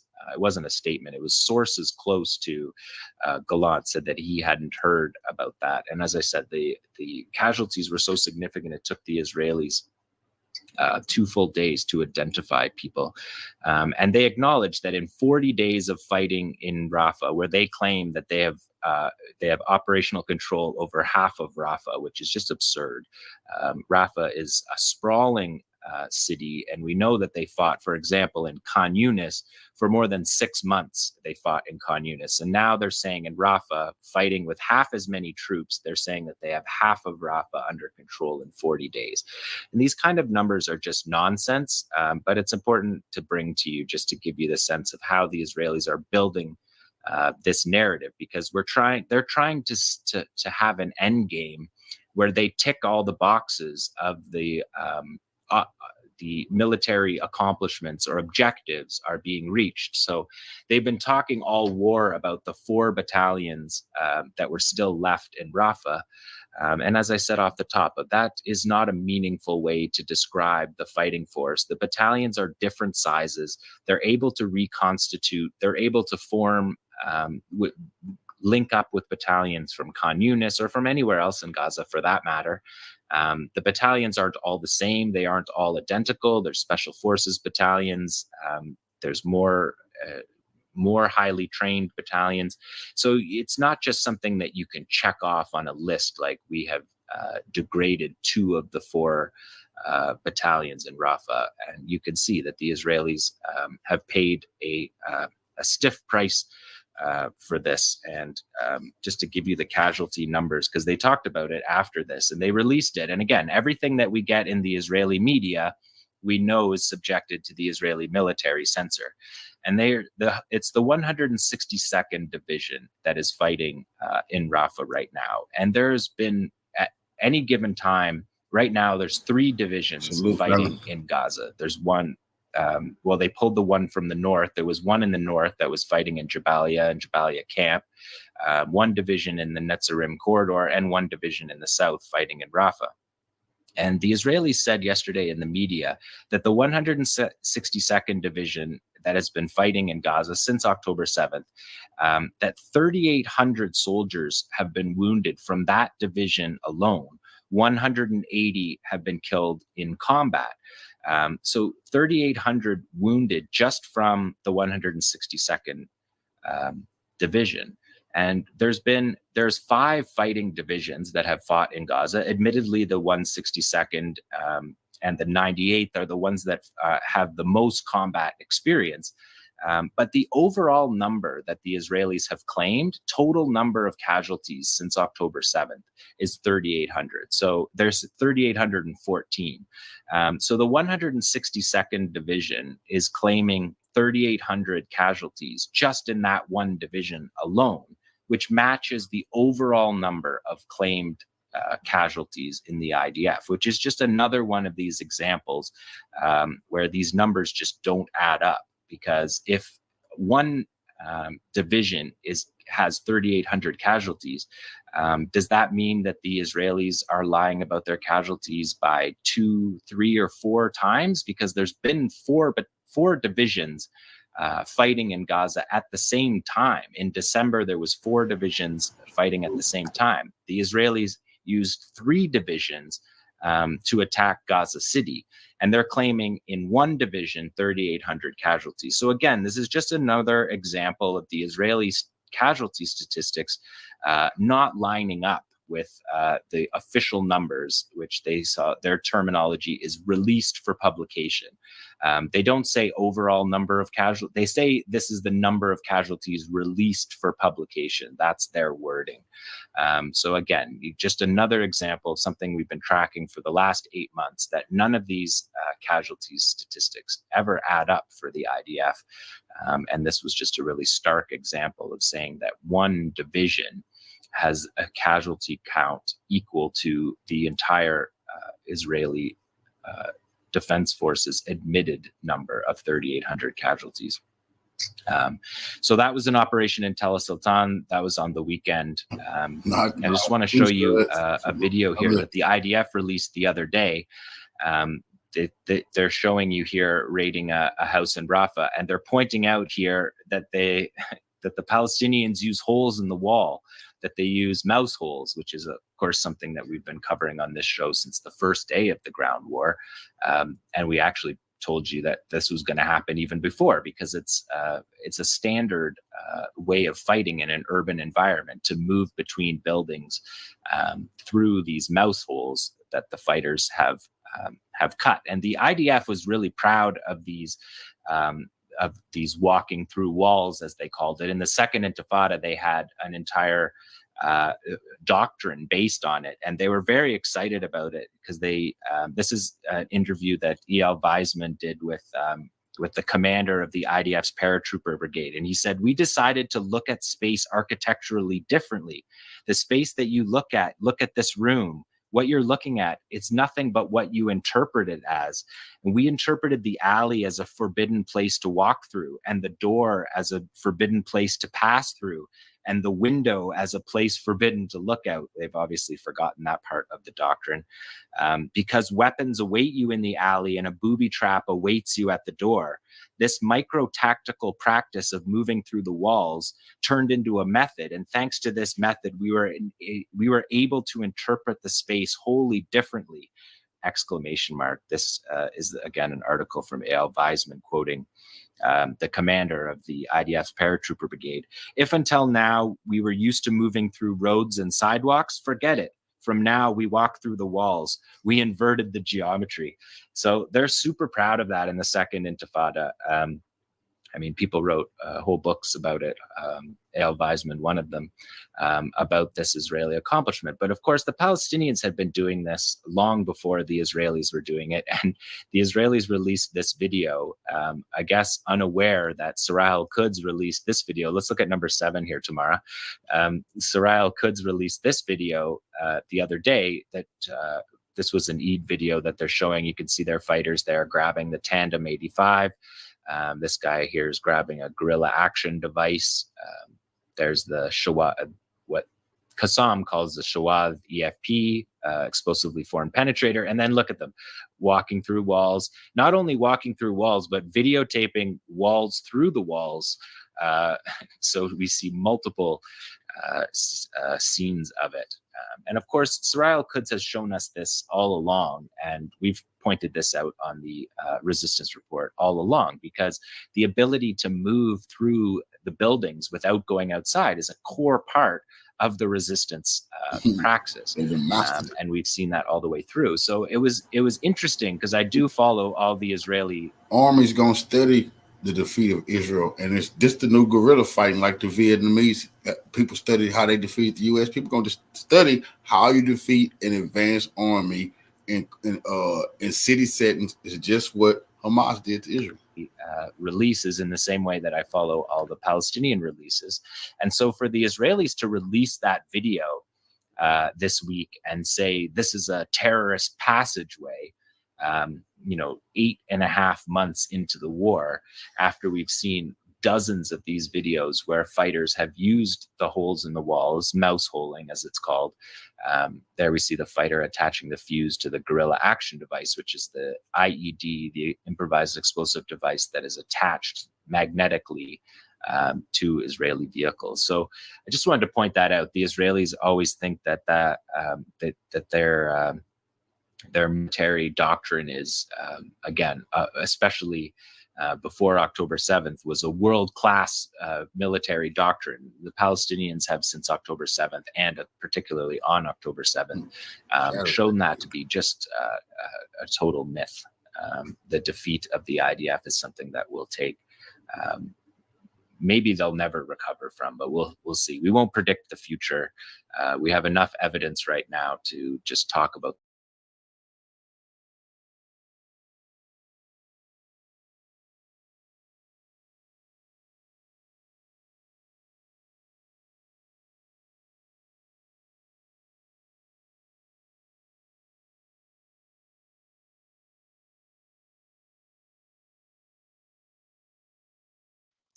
The UN Human Rights Council has published a devastating report stating very clearly that Israel has committed war crimes and crimes against humanity in Gaza, including the crime of extermination of the indigenous Palestinian people, along with the crime of forced transfer, that is ethnic cleansing, along with torture and a litany of other egregious offenses. UN human rights experts have also emphasized that Western governments that are supporting Israel and arming it are complicit in these crimes against humanity that are being committed. Israeli authorities are responsible for war crimes, crimes against humanity, and violations of international humanitarian and human rights law, including extermination, intentionally directing attacks against civilians and civilian objects, murder or willful killing, using starvation as a method of war, forcible transfer. This was detailed in a report that was published by the UN Human Rights Council this June, and it's officially called the Report of the Independent International Commission of Inquiry on the Occupied Palestinian Territory and Israel. And this is a body that was created by the UN Human Rights Council in order to investigate these war crimes committed in Gaza. And it features leading human rights experts on international law. And they wrote in this report that, quote, Israeli authorities and members of the Israeli security forces committed war crimes, crimes against humanity, and violations of international humanitarian law and international human rights law. The Israeli crimes include the war crime of starvation as a method of warfare, intentionally directing attacks against civilians and civilian objects, forcible transfer, that is ethnic cleansing, torture, siege, collective punishment, and furthermore, they note that Israel has committed the crime against humanity of extermination. In a press conference on this UN report, one of the top human rights experts stated very clearly that the Israeli army is one of the most criminal armies in the world. Speaking here is the Australian legal expert Chris Sidoti, who was previously the commissioner of the Australian Human Rights Commission. The UN Human Rights Council selected him in order to investigate war crimes committed in Gaza. This is what he had to say after investigating. You mentioned the Israeli army is the most moral army in the world. I mean, this is something that is said repeatedly by the current Prime Minister of Israel, Netanyahu. What I do have expertise in and what I do have an authority to do is make assessments of criminal conduct. And we've done that in relation to the recent events, and you can see that in the report. And the only conclusion you can draw is that the Israeli army is one of the most criminal armies in the world. But I'll leave morality to Netanyahu to determine. The chair of this UN committee that was created to investigate war crimes in Gaza was the South African legal expert Navi Pillay. She was previously the UN High Commissioner for Human Rights. And in the press conference detailing the results of this report, this top UN legal expert noted how people from the north of Gaza move south and suddenly they get attacked in the south. So Israel has clearly shown an attitude of not caring for Palestinians' lives, destruction, and dislocation. She added that there is very clear Israeli intention of forcible dislocation of people just to force them out. That is ethnic cleansing. And furthermore, she emphasized that Israel could not commit these crimes without third-party support, that is from Western governments, primarily the United States. She said that, quote, had it not been for the help of powerful countries, Israel would not have been able to carry out this perpetual occupation of sovereign Palestinian territory. This is a top UN legal expert saying very clearly that it's not just Israel that is carrying out crimes against humanity, but also its Western allies that are directly complicit in these crimes. Another UN legal expert, Francesca Albanese, who is the UN Special Rapporteur on the occupied Palestinian territories, she described Israel's war on Gaza as, quote, one of the most well-documented and boasted about G-sides in history. I don't say that word because then this will be demonetized and removed from the algorithm and it won't get very many views. But she said very clearly that Israel is committing the crime of G-side, and this is one of the most well-documented examples in history. And in particular, this UN expert was speaking about the Israeli attack on Gaza in June in Nuseirat, in which in one day, Israeli forces killed nearly 300 Palestinians and wounded nearly 700. That is 1,000 casualties approximately in just one day. She referred to this as going down in history as one of the most appalling examples of disdain for Palestinian life. This UN legal expert added that, quote, justice will knock on the doors of the perpetrators and their accomplices, the sycophants committed to whitewashing Israel's crimes while vilifying advocates for justice will have what they deserve, oblivion in the dustbin of history. Of course, I should also add that the top UN legal authority, the International Court of Justice at The Hague, said in a ruling that Israel can be investigated for the G crime. And furthermore, in a separate ruling, the ICJ at The Hague also called on Israel to stop its attack on Rafah in Gaza, where roughly 1 million Palestinian civilians were trapped, and Israel completely violated this ruling from The Hague. Furthermore, the prosecutor of the International Criminal Court, also at The Hague, has applied for arrest warrants against top Israeli officials, including Prime Minister Benjamin Netanyahu and Defense Minister Yoav Gallant. And Israel attacked the ICC in response, and the US government attacked the ICC and threatened to impose sanctions on the ICC for daring to try to hold Israeli officials to account for their crimes against humanity. Here I'm going to play a clip from the press conference that was held by the UN legal experts. These are the members of the UN Commission on War Crimes Committed in Gaza.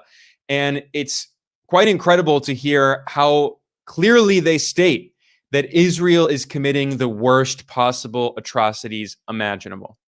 In relation to Israel's military operations and attacks in Gaza from 7th October, we conclude that Israeli authorities are responsible for war crimes, crimes against humanity, and violations of international humanitarian and human rights law, including extermination, intentionally directing attacks against civilians and civilian objects, murder or willful killing, using starvation as a method of war, forcible transfer.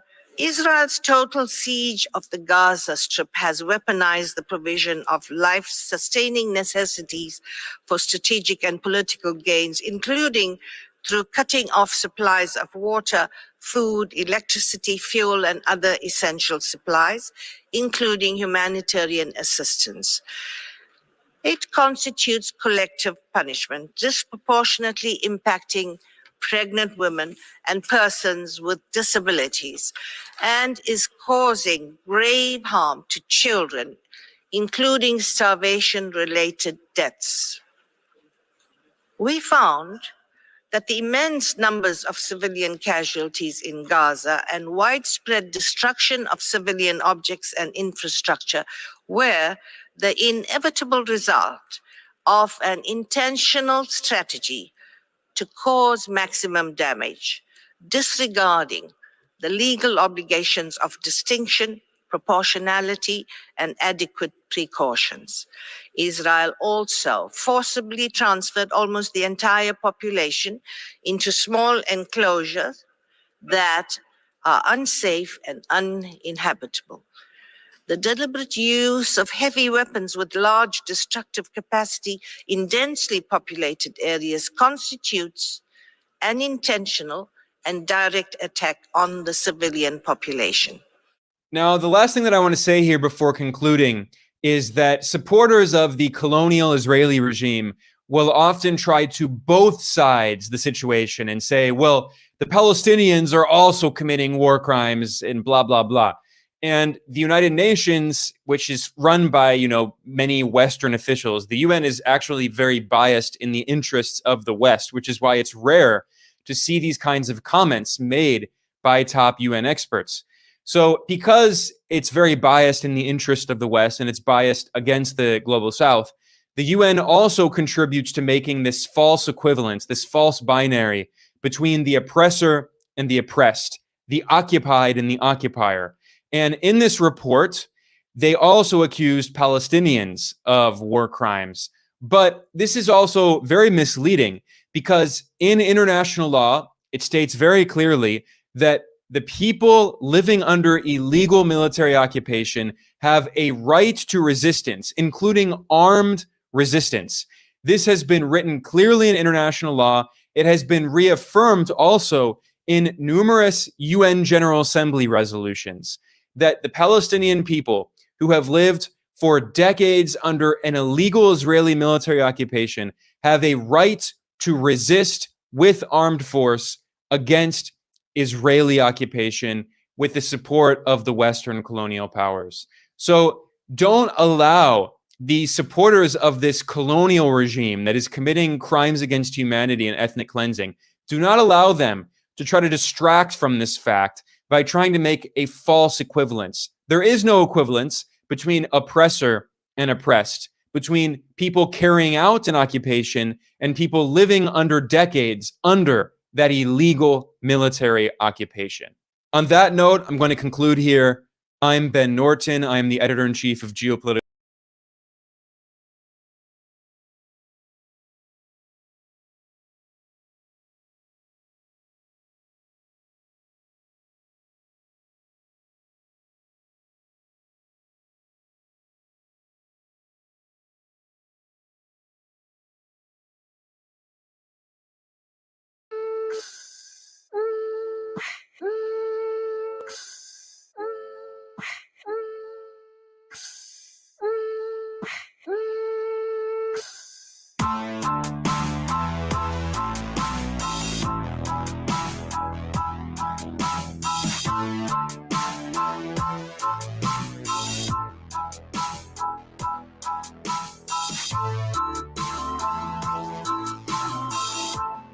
A few hours ago, the Russian military published very interesting footage that clearly shows the destruction of another American multiple-launch rocket system, HIMARS. This missile system was destroyed in the Kharkiv direction of the front, 30 kilometers southwest of the village of Lipsy. As it turned out, the Russian military had been hunting for this missile system for quite a long time. According to an unnamed representative of the Russian security forces, the destroyed near the village of Lipsy multiple-launch rocket system HIMARS was operated by the American military. Moreover, this missile system even had its own protection group, which consisted of 8 fighters from an elite U.S. Special Forces unit.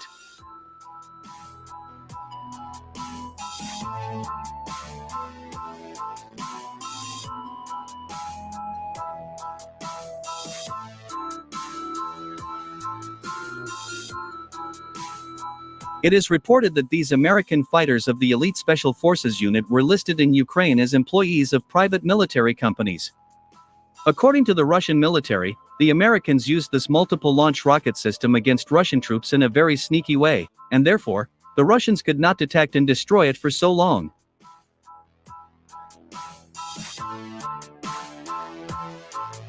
As it turned out, the Americans attacked Russian positions under the cover of numerous volleys of other, more primitive Ukrainian multiple-launch rocket systems. This was done to ensure that Russian air defense systems could not detect missiles fired by the HIMARS system. Moreover, even the Ukrainian soldiers were not aware that in close proximity to them, the Americans were attacking the positions of the Russian army. The fact is that recently, due to the large amount of leakage of valuable information, the NATO military has stopped trusting not only Ukrainian citizens, but even Ukrainian soldiers and officers. However, as we can see, such precautions did not help the American military to avoid retaliation from Russian troops.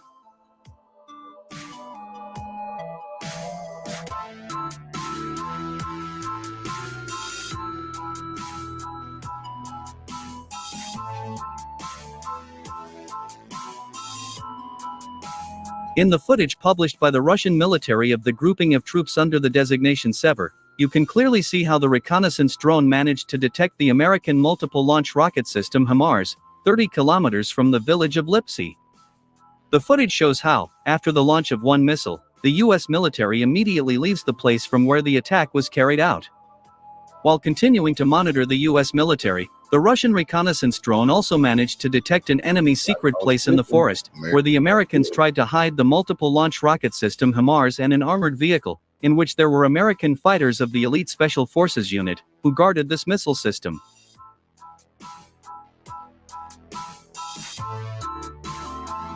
After discovering this enemy's secret location, the Russian drone transmitted the exact coordinates to the Russian military. And just a few minutes later, the Russian Iskander-M ballistic missile hit and destroyed not only the multiple-launch rocket system HIMARS, but also an armored car along with American fighters of the elite Special Forces unit.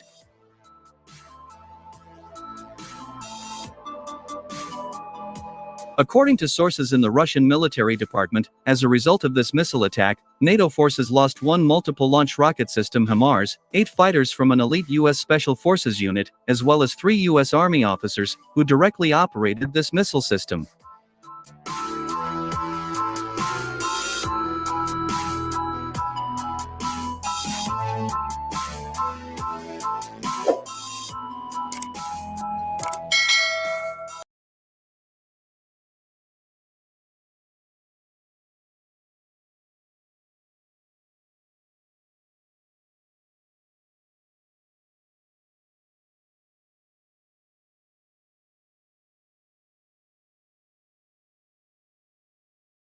Friends, the Battle of Vovchansk on the Kharkiv front has turned into a mini Stalingrad. The battle is difficult. Casualties are reportedly heavy. Both sides are pouring in their troops into the urban area. Every building, every floor becomes its own battlefield. To halt Russian assault detachments, Ukrainians are mustering some of their most elite units to reinforce the city's defenders. In response, Russian howitzers and TOS flamethrowers are breaking one Ukrainian counterattack after another. And then it's Ukrainian aviation that is dropping the biggest of loads on their opponents. Fighting around the factory district turned truly chaotic, and it seemed for a moment that Russian troops got encircled. The narrative is that against the odds, Ukraine managed to score a major victory. Here, according to Forbes, trying and failing to cross a river in Vovchansk, 400 Russian troops got cut off. Now they're surrendering. We are winning! Look, I don't want to be the one bursting the bubble, but none of this ever happened. They talk of a massive Russian surrender. Want to see what it looks like? Here you can see all 400 Russian soldiers that were captured by the Ukrainians in Vovchansk. Wow, super impressive. My friends, the cope is real. In turn, Bloomberg summarized the situation as Ukraine halts Russian attack. Putin is running out of time to achieve breakthrough in Ukraine.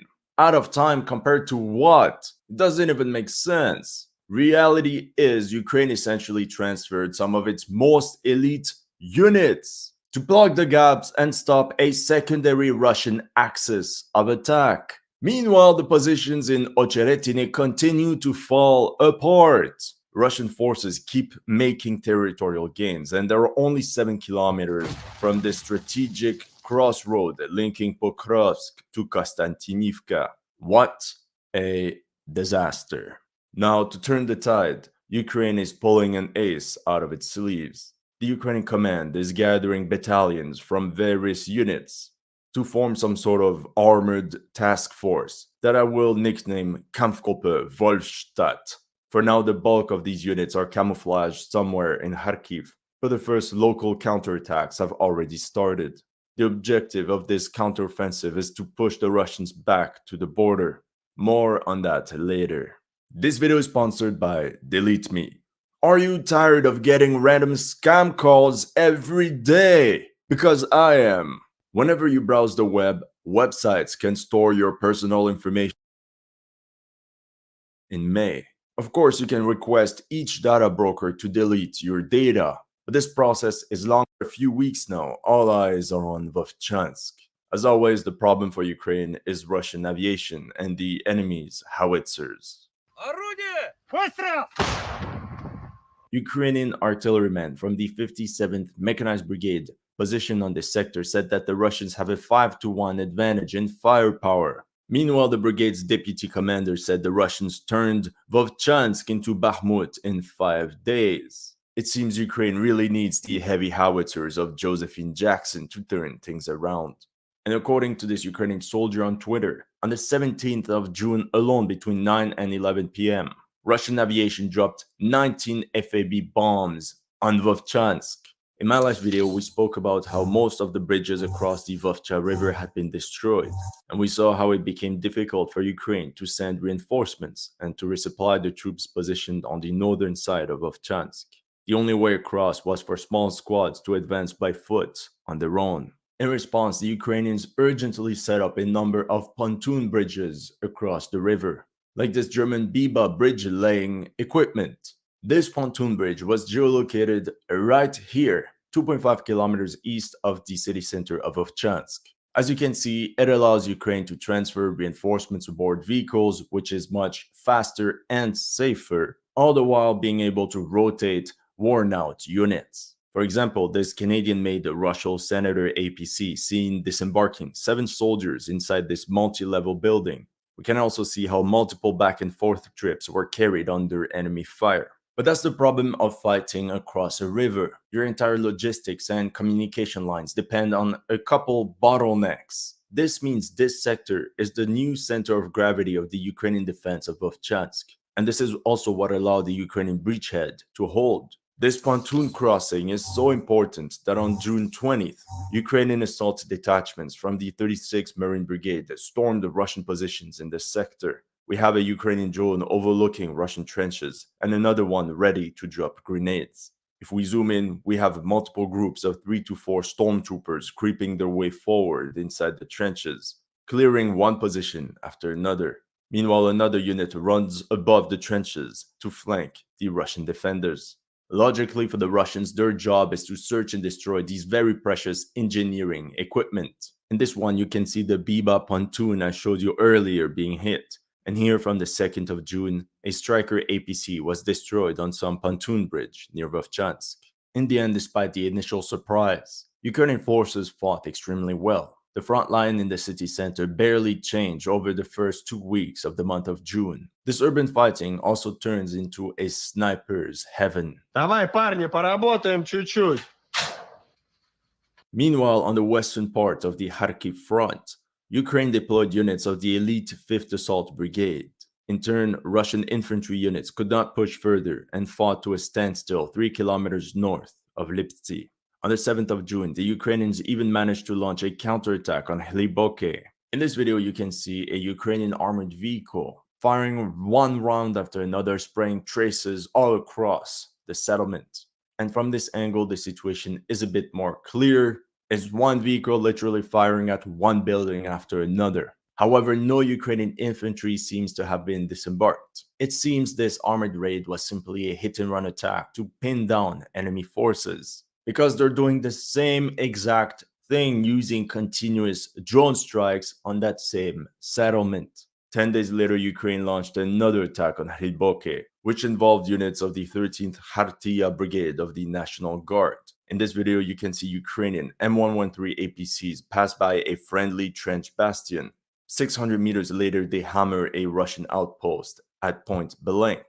On the map, the friendly trenches were geolocated here, and the Ukrainian armored vehicles pushed 600 meters in this direction, where they engaged enemy forces. This allowed other APCs upgraded with cages to pass through and disembark infantrymen right next to the village. The Ukrainian troops landed somewhere in this tree line before making their way into the settlement by foot. In this footage, Russian riflemen tried to dislodge some of these Ukrainian soldiers from one of the houses in Hliboke. Then, on the 10th of June, there's this video of a Ukrainian vehicle driving away from the front, maybe after a rotation, until it was targeted by artillery and double-tapped by FPV drones. Tragic story. Now, take a look at that. What is this? Is this a joke? Wow, beautiful fortifications. Emotional damage. That's when Ukrainian journalist Butusov went to the front in that sector to check out a position from where the Russians had been knocked out of. On Telegram, he said he saw dozens of Russian KIAs. Did he really though? Well, I watched the entire video, and over the course of hundreds of meters of progression, I counted 13 bodies. You see how casualty reports can get inflated. One guy says 12, then next thing you know, it's about dozens, and then it becomes 30, 50, 100 enemy losses. With that being said, allegedly a Russian soldier from the 5th Company, 1009th Regiment, claimed his unit had been decimated by Ukrainian forces in Vovchansk. Only 12 out of 100 soldiers were still alive. Meanwhile, these Russian soldiers from the same regiment claimed it's all fake. That video of the Russian soldier does seem a bit off. He doesn't wear any helmet. He doesn't seem to be in any trench. I don't even see any military equipment or rifle on him. We don't even know where he is. So it definitely could be fake. Maybe the video is true, but the information is fake. At the same time, since this Russian offensive in Kharkiv mostly consisted of infantry units with no armored support, high casualties are plausible. I don't know, what do you think? In this battle of attrition, both sides are attempting to disrupt the arrival of enemy reinforcements. Here you have a Russian recon drone that guided multiple FPV drone strikes on this Ukrainian tank. This drone attack was geolocated right here on the map against the Ukrainian tank that was driving in this direction, away from the battlefield. Potentially, this could mean Ukrainian tanks are hidden somewhere at the rear, such as in this forest. From there, they can advance 4 kilometers at full speed, fire a couple rounds on enemy positions, before falling back and returning to safety. By the 15th of June, no territorial changes in Vovchansk. Good thing I don't do daily updates, it would have been extremely boring. However, this is when this video was released of multiple glide bombs dropped by Ukrainian aviation on the aggregate factory. More specifically, GBU-39B guided bombs launched from upgraded Sukhoi 27s. Take that, orcs! I bet for the Ukrainian troops on the ground it felt good to finally see friendly pilots back in the air. Hold on a second. Wasn't this factory Ukraine's stronghold in Vovchansk? That's right. Some Russian troops got hold of the aggregate factory. Now, as you can see on this map, it seems as if the Russians here are encircled, and this led to a lot of speculation in mainstream media. Forbes, over the weekend, the equivalent of several Russian battalions captured the Vovchansky plant in central Vovchansk.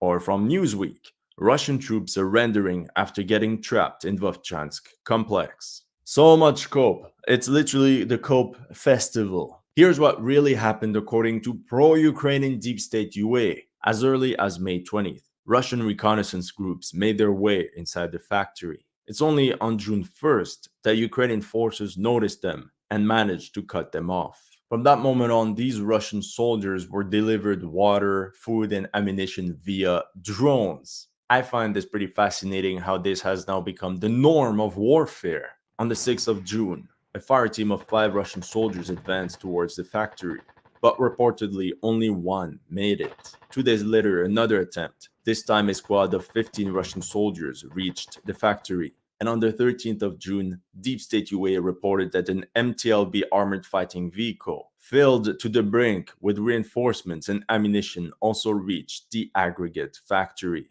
That would mean an extra 11 Russian soldiers. Theoretically, a total of 32 Russian soldiers reinforced the original unit. Where did it say that 500 Russian soldiers had been surrounded and that they were all surrendering? This gives me massive Severodonetsk vibes. Can we even talk about an encirclement when Russian lines are only 200 meters away from the factory? We can safely assume that the Russians actually segmented the Ukrainian breachhead in two.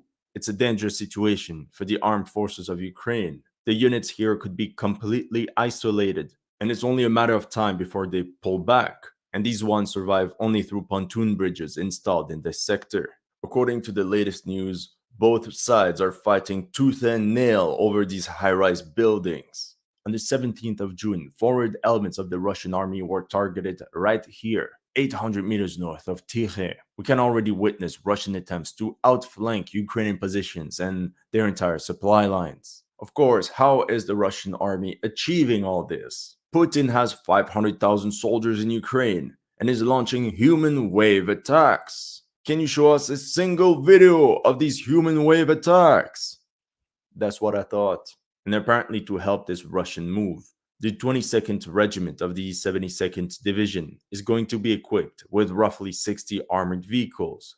If properly brought to the front and camouflaged, this armored force could very well overrun Ukrainian positions along the Vovcha River. Now check out this picture, we'll see if you have a good eye. Those 3 vehicles were destroyed between June 9th and the 14th. Can you guess what model of tanks those are? Let's use the following FPV drone footage to get a closer look. Surprise, surprise, the drones targeted the Russian engineering equipment. That's right, the Russian 72nd Division built a series of fieldworks and trench lines just 2 kilometers north of Vovchansk. And those are only the ones that are visible using satellite imagery. It doesn't take into account those that were hidden in the tree lines. This means in the larger scope of the operation, the Russian army is fully invested in the Battle of Vovchansk. This means they have already prepared fallback positions in case shit hits the fan in Vovchansk. But these trenches could also house numerous battalions that could come as reinforcements in the coming weeks and months. Russia is preparing all this because Ukrainian General Syrskyi is gathering an elite strike force to counterattack the Russians in Kharkiv Oblast. We're talking about some of Ukraine's most capable units like the 5th Assault Brigade, the 13th Khartia Brigade, and the 71st Yega. The main blow will most likely be delivered in the Lipsy sector due to its proximity to Kharkiv. As for the course of action, phase 1 would be to reconquer Hliboke. The Ukrainians could push using the main road, but they could also transfer some of their infantry units across this residential sector and flank the settlement from the west. From there, phase 2, they could push towards Morhovets and lastly, Pilna. Now the question is, can Ukraine achieve similar results in Vovchansk? In the meantime, Ukrainian engineers restored the crossing point over the Seversky Donets River near Stary Saltiv. However, on the 13th of June, Russian aviation fired a high-precision Kh-38ML missile on a convoy trying to cross the river. Although this information looks spectacular, the crossing point seems to be okay, and more supply trucks will be able to reach the front line. From a logistics perspective, this shortens communication lines to 60 kilometers between Kharkiv and Vovchansk, instead of 110 kilometers if they had to pass through Chuhuiv. As of now, the Ukrainian order of battle around Vovchansk is the following. There is the 36th Marine Brigade, that's a capable, solid, well-trained unit. The Elite Assault Brigade of the police, it's a unit with high cohesion, and that's fought very well south of Bakhmut. And both of these units hold significant offensive capabilities. We have a battalion of the 82nd Air Assault Brigade, which most likely provides the bulk of the armored vehicles. It's also one of Ukraine's S-tier formations. Most of the Ukrainian drone strikes in Vovchansk were marked as belonging to the 57th Brigade. And I also think most of the Ukrainian artillery units deployed in the sector of Vovchansk are attached to the 57th Brigade. Same thing in this article by CNN, with this howitzer marked as belonging to the 57th Brigade. According to some rumors, the infantry component of the 57th Motorized Brigade has been severely attrited in the battle for Vovchansk, and that's why the 36th Marine Brigade was sent to replace them. Lastly, the 153rd Infantry Brigade. Yeah, I know, the infamous brigade that used to be mechanized. This is a newly created unit made of conscripts, and you can imagine their morale is pretty low due to poor training and literally having not enough armored vehicles for being called in mechanized formation. Oh yeah, and I forgot the 125th Territorial Defense Brigade. You can't forget any offensive operations with them. But the problem is, even if they remain on the defensive, you can't really have high expectations. The reason why I'm telling you all this is that all these elite units of the Ukrainian armed forces could have been very useful to stop the Russians in Ocheretine. So yeah, by every metric, the Russian recon force in Kharkiv was a trap, as it pinned down some of the only Ukrainian formations that are capable of counterattacking and ongoing on offensive operations. That's all I have for you today. Let me know in the comment section what you thought of my analysis. If you're new to this channel, make sure to like and subscribe. And if you want to support my work, make sure to check out my Patreon or PayPal. The link is in the description below.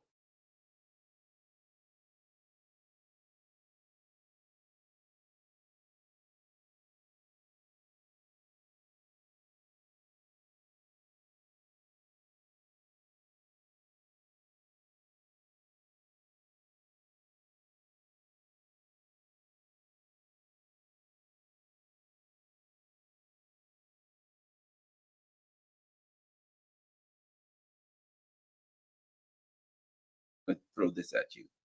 The move by the Russian leadership, not Vladimir Putin didn't just sit up by himself. He met with the general staff.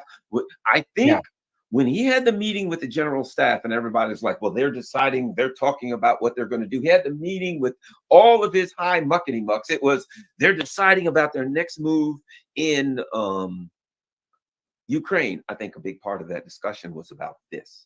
It seems to me that they've made some kind of decision. To me, it's like, well, we can't deal with these idiots, so we better build a security structure to deter them, or something like that. Your thoughts on the kind of discussion that's been had with the general staff and what we can learn strategically from the decision that the Russian leadership has made to build this. I mean, who saw this coming? A military alliance, man. This is a big one. Your thoughts? Well, I mean, when he was meeting with the generals, and then, of course, he issued this famous, on the eve of this so-called Swiss peace conference, what was issued by him statement, as they say, like, peace talks or whatever, it was peremptory to make sure that they do not accept it.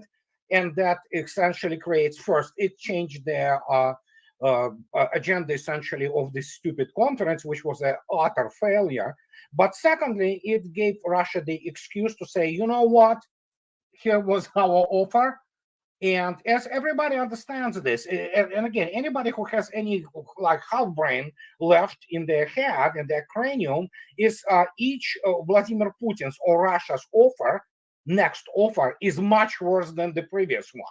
So obviously, as was expected, United States, which, I mean, Europe doesn't matter here, they're nobodies, rejected it, which is fine, so that was the idea.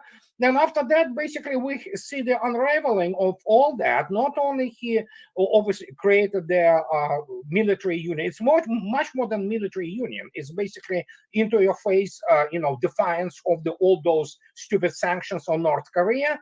And hey, you know what? It's not only military, which is, of course, it is, but it is also largely economic cooperation. There are so many things which for North Korea to be gained, the same as for Russia to be gained in terms of security of its major, obviously, naval base in Vladivostok.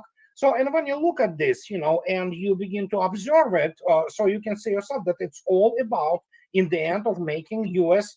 Bases around the region very uncomfortable. Vladimir Putin came out today and said, yeah, we're giving, well, he said, we would give, but I'm pretty sure he was talking about fait accompli. And there are some versions of the Onyx missiles, not expert versions.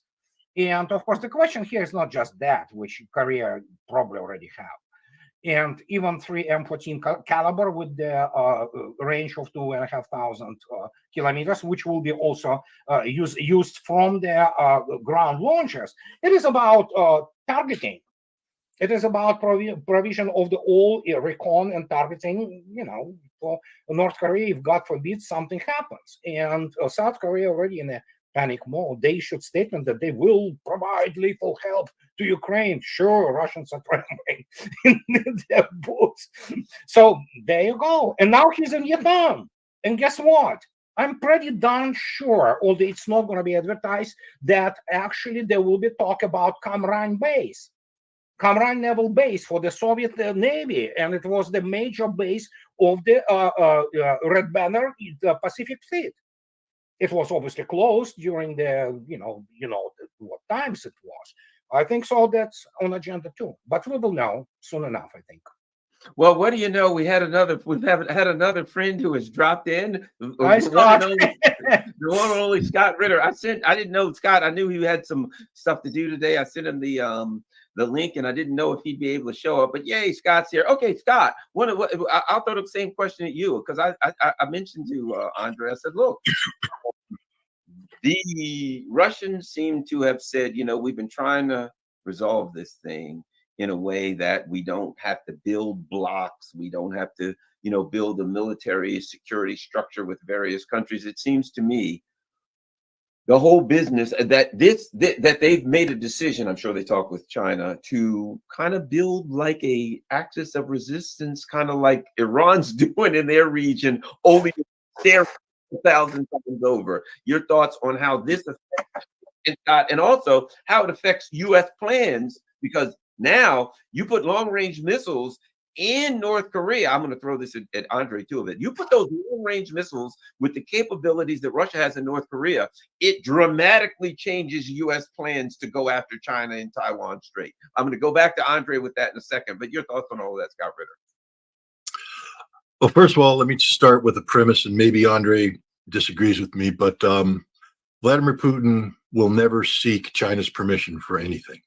The notion that Putin went to China and got permission from China. Oh, no, I never said so. I never said you did. I'm just saying that there's, when you take a look at Putin's travel itinerary, the first place he went to was China. Why? China's the most important nation in the world to Russia right now.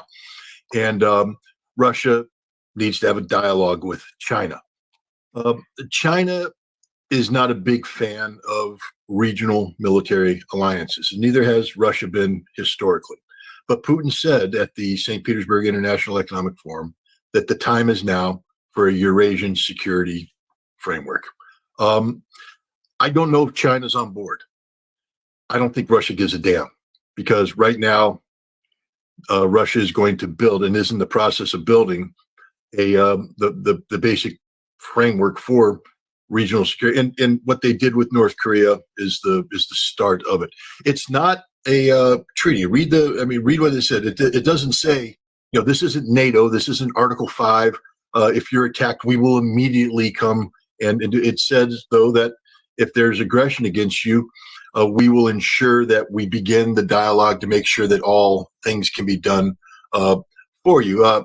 So it stops short of saying we're going to go to war, but it basically says we're here for you. And that means that whoever, for instance, every year, there was a period of time during the Trump administration where they stopped, but every year the United States and South Korea engage in the big elephant walk, where all the F-16s and all the F-15s go walking down the runway, boom, boom, boom, boom. Then they take off, boom, boom, and then they fly straight towards the DMZ like they're going to Pyongyang. And the North Koreans have to be sitting there going, well, is this it? Or is this just another veering off?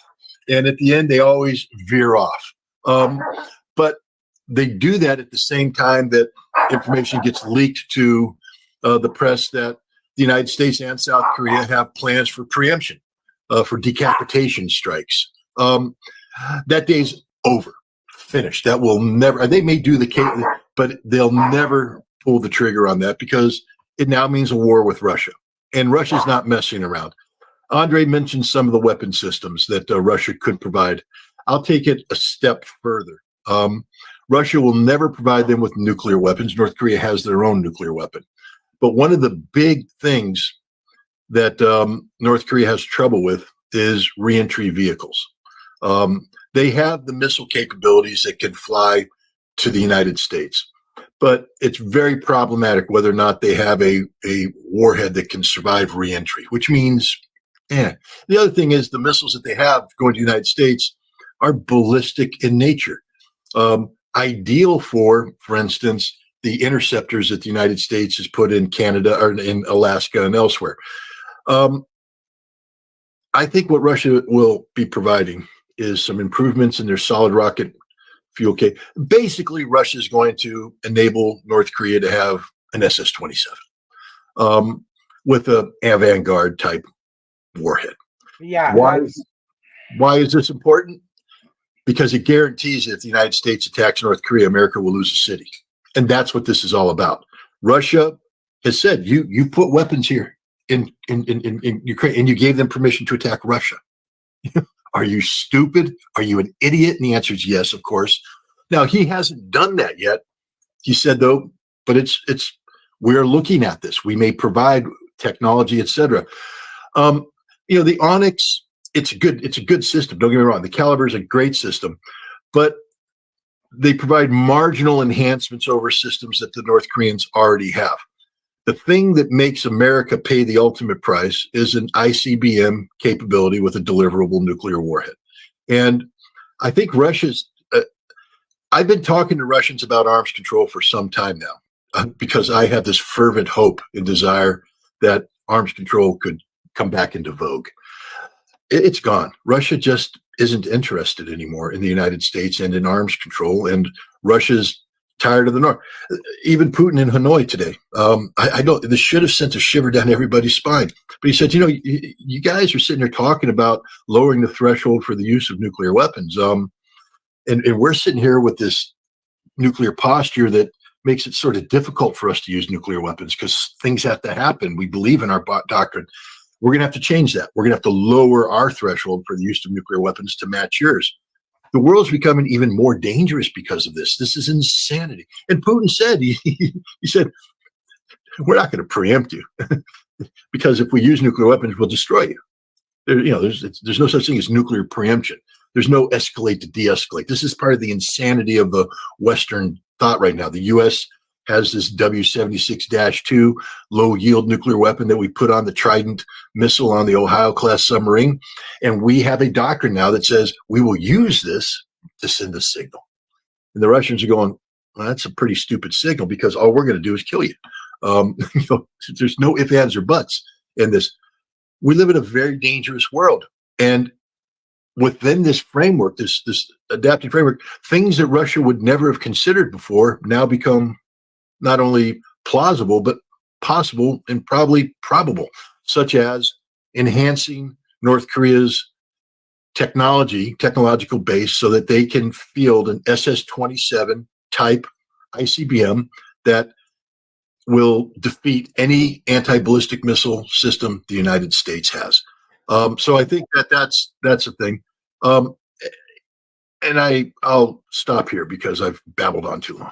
Oh no, you're great. And I'm open the floor to you, Andre. But in a way, this may seem counterintuitive. In a way, oddly enough, I think it makes the world safer. In a way, I think that the Russians are creating a greater deterrent, because to me, the U.S. wants this war with China. That's going to go nuclear because the U.S. is going to get pounded. They're going to lose it quickly, and then they're going to want to go nuclear. And I think the deterrent, anything that deters them from going to war with the nuclear power, and this does. Anyway, your thoughts on the discussion of missiles. One of the things in the context of the U.S. going after China, and the whole deal. Well, we've got the first island chain and all this, and we want to be able to stand back. Giving increased accuracy, targeting, and ability to North Korea kind of blows up that plan that the U.S. has in a way of attacking China. Your thoughts? Well, absolutely. For U.S. Navy, although, for example, North Korea certainly has some radar capability, and they can certainly see, for example, such fat target as the carrier battle group approaching shores. They will see it about 200 kilometers. They probably will, use the good old, airplanes to spot those things. The type of the system of targeting system such as Liana, it provides an extremely real-time targeting at any system basically, in Northern Hemisphere. Actually, it operates globally now because it was updated with a number of the other satellites. And that changes the game. The only thing which I have to disagree with Scott, because what Koreans have in terms of Onyx is not Onyx. They have Yahant type weapon, which of course was at that time due to the regime of the non-proliferation of the cruise missiles. It's not really regime, it's kind of gentlemanly agreement between the people who make those types of missiles that is a range going to be basically limited to 300 kilometers. They do have this capability, that's for sure. But in terms of 800 kilometers, and especially with such active radar homing device and with ability, well, they call it AI. It's not really AI. It's a good level, software, which is, allows, for example, the salvo of Onyx. They communicate with each other. One of the missiles can be used as the radar, picket, so to speak. And it could be shot down, it could be sacrificed. Then the other things, so it's a whole other story. But Scott, absolutely correct. That in the end, it is all about enhancing what Koreans proved that they at least halfway there. They developed some sort of the gliding vehicles, hypersonic glide vehicles, and which United States, by the way, still cannot develop. And what happens? You can go in and provide some technologies which are realized in the avant-garde system, for example, which gives you enough ability to develop your own thing, but with a good level targeting. And of course, if it is Mach 27 and its maneuvers, good luck shooting it down. So, and Scott is absolutely correct here. And again, when you look even at that thing which they created, North Koreans, if you look at their so-called ICBM, it's a topple, all intents and purposes, it looks like Topol. You know, it's just like, if it looks like Topol, it flies like Topol, so it might as well be Topol, you know, without the proper, you know, multiple re-entry vehicle, independent re-entry vehicles. So this, yes, that's certainly a possibility. But, and what I also agree with Scott, absolutely, yeah, I don't know why. China is irrelevant here in terms of what Russia is doing. And by the way, many people still do not understand, while China and Russia are extremely close in many respects. And China definitely, you know, follows a lot of things. For example, if you look at BRI, which is Belt and Road Initiative, and you look at Russian North-South corridor, these are not complementary, actually. You know, if anything else, they are competitors. And so just yesterday, Iran and Azerbaijan resumed, they built this, you know, large rail, you know, whatever the segment of the, which obviously, so you suddenly will be able to run the trains from St. Petersburg or Murmansk down to Indian Ocean shore of Iran. This is huge, okay? Let me put it this way. So it's kind of complicated, but I agree with Scott. Russia doesn't give, you know, in military and geopolitical, geostrategic terms, you know, whatever China thinks, although it's very important and friendly nation. Now, let me ask you, let me ask you this, and I know this isn't your bailiwick, but I want to get your thoughts on it. I'll start with you, Scott. I believe that the economic part of this is huge too. That you know, particularly South Korea is having issues economically, and North Korea has been held back. And let's face it, they've proven to themselves that even with, you know, unbelievable number of sanctions on them, that they've, you know, been done pretty good technologically. I'm looking at the city, I'm like, wow, with all the sanctions, how do they do this? So they've proven to be able to hold up pretty well. But Russia's a juggernaut now economically. Russia is on the upswing in a major way. You know, you've seen it, Scott. Your thoughts on how it helps both Russia and China and changes things, bringing North Korea into Russia's economic orbit and strengthening North Korea in the region. Your thoughts on that, Scott?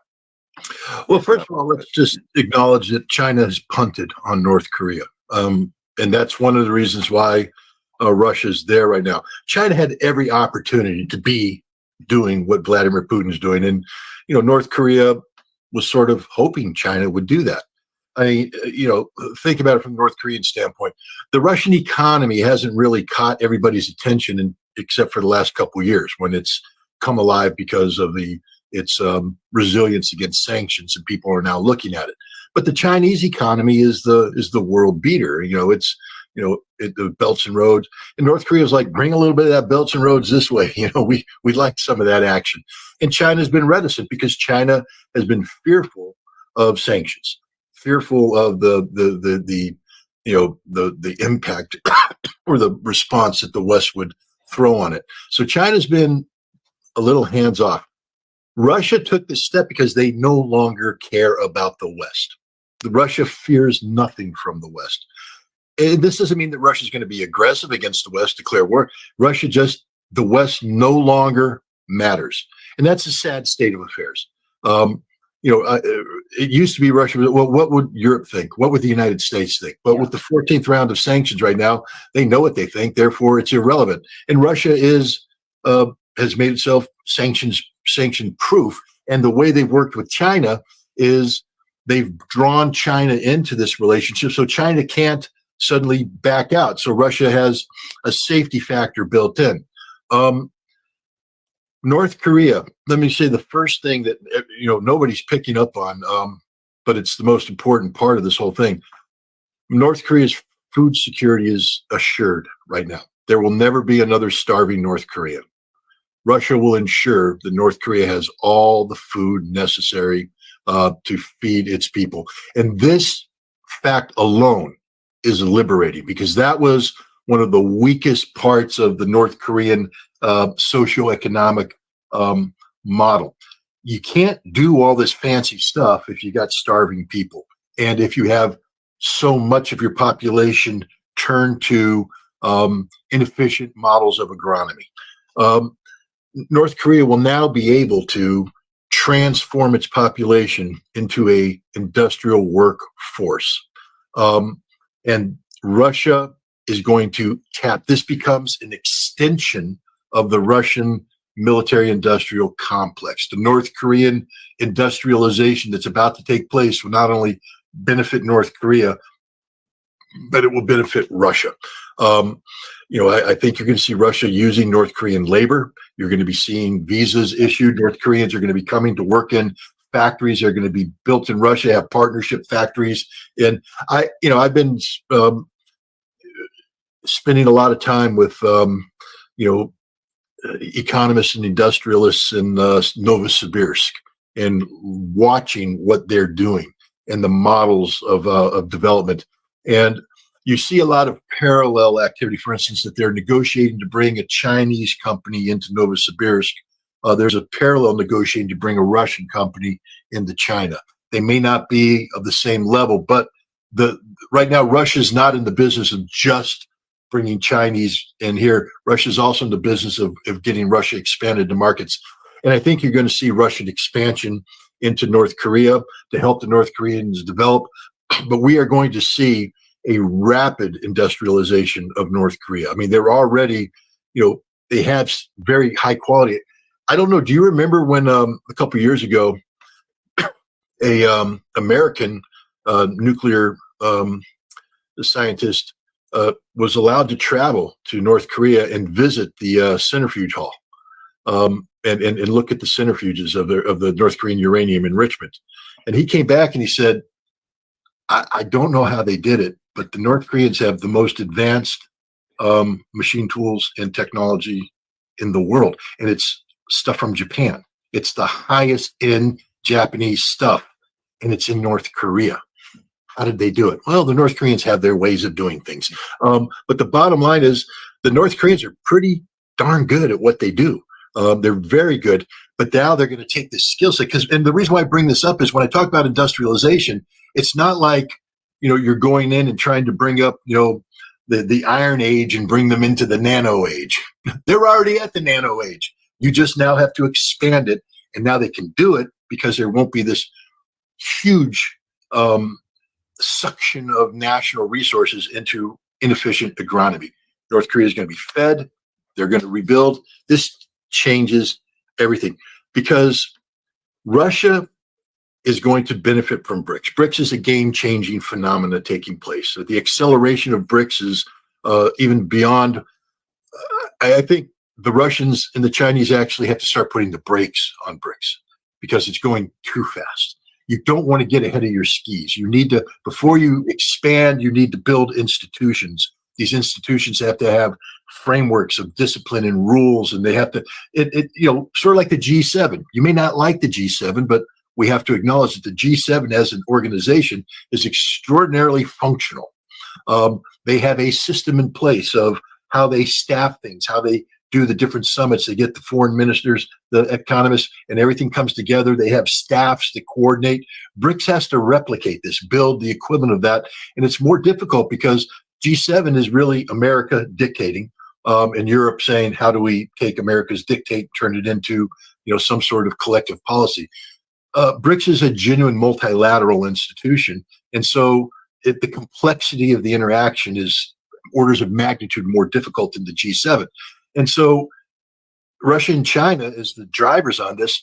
First of all, they have to appease the Indians. The Indians still aren't happy with the acceleration. So they've got to work that. They've got to manage the expectations of people coming into BRICS. I mean, there's a lot of people saying they want to join up to BRICS because of the potential. But if you fail to deliver the potential, that may cause people to defect and slow down future. So Russia's in the business of making sure that it's the Goldilocks moment. They need it to be just right.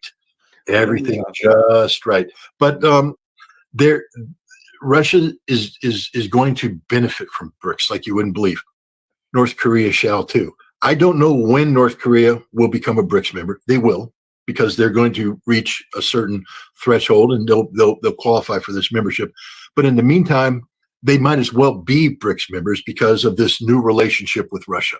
This changes everything. And I'll leave you with this. Yeah. You guys have seen the photograph. You know what I'm talking about, of the Korean Peninsula. All the anti-North Korean people like to put it up there.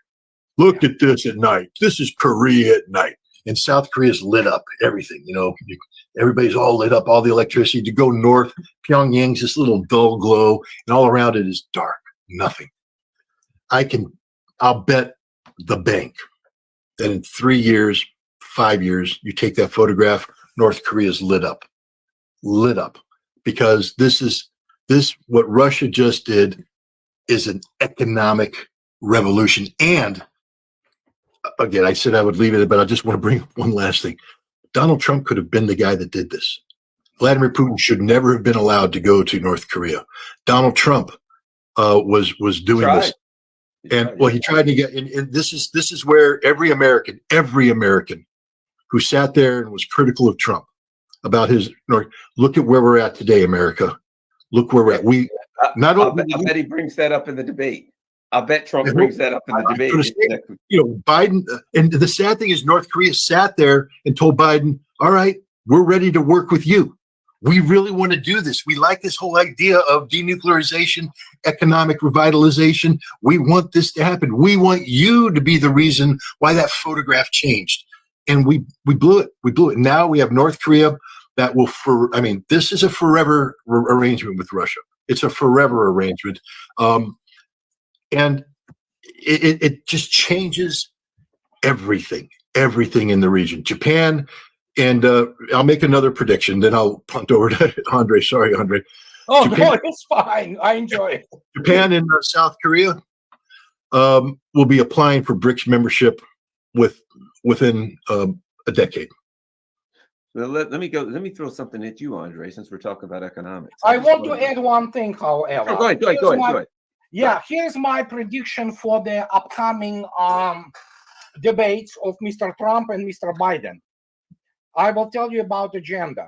I'm actually already storing some popcorn, and I probably will record it. In the debate will be about who loves Israel more. Yeah. That's it. Yeah. That will be the only point on the agenda. And even internal American problems will be tied to who loves Israel more. This is, so you see, I made my prediction. We'll see where it goes. Yeah, I think you got a good point, Andre. Let me throw something at you, Andre, that I think is important, but I haven't heard discussed. Okay. Here's what they said. Vladimir Putin wants to rebuild the Soviet Union. Well, okay, let's put this thing which makes no sense, but let's put this thing a different way. Belarus has been brought into the economic and political orbit of Russia. So Belarus does in or out of BRICS is irrelevant. They're part of the Russian economic system. One of the reasons Russia's growing its economic system. Now, Ukraine was the jewel of the Soviet Union economically. They built all kinds of stuff, shipped, you name it, right? Okay. They have already resumed the best parts of Ukraine. What they're getting is going to be gas and mines and wheat and what they're adding economically to Russia. So you take Belarus back in its orbit. What will be added economically from the regions that they're getting? And I suspect we can talk about that, but I suspect it's going to end up Odessa and the coast and all of that. Yeah. Okay. What they're adding is going to greatly enhance Russian economically.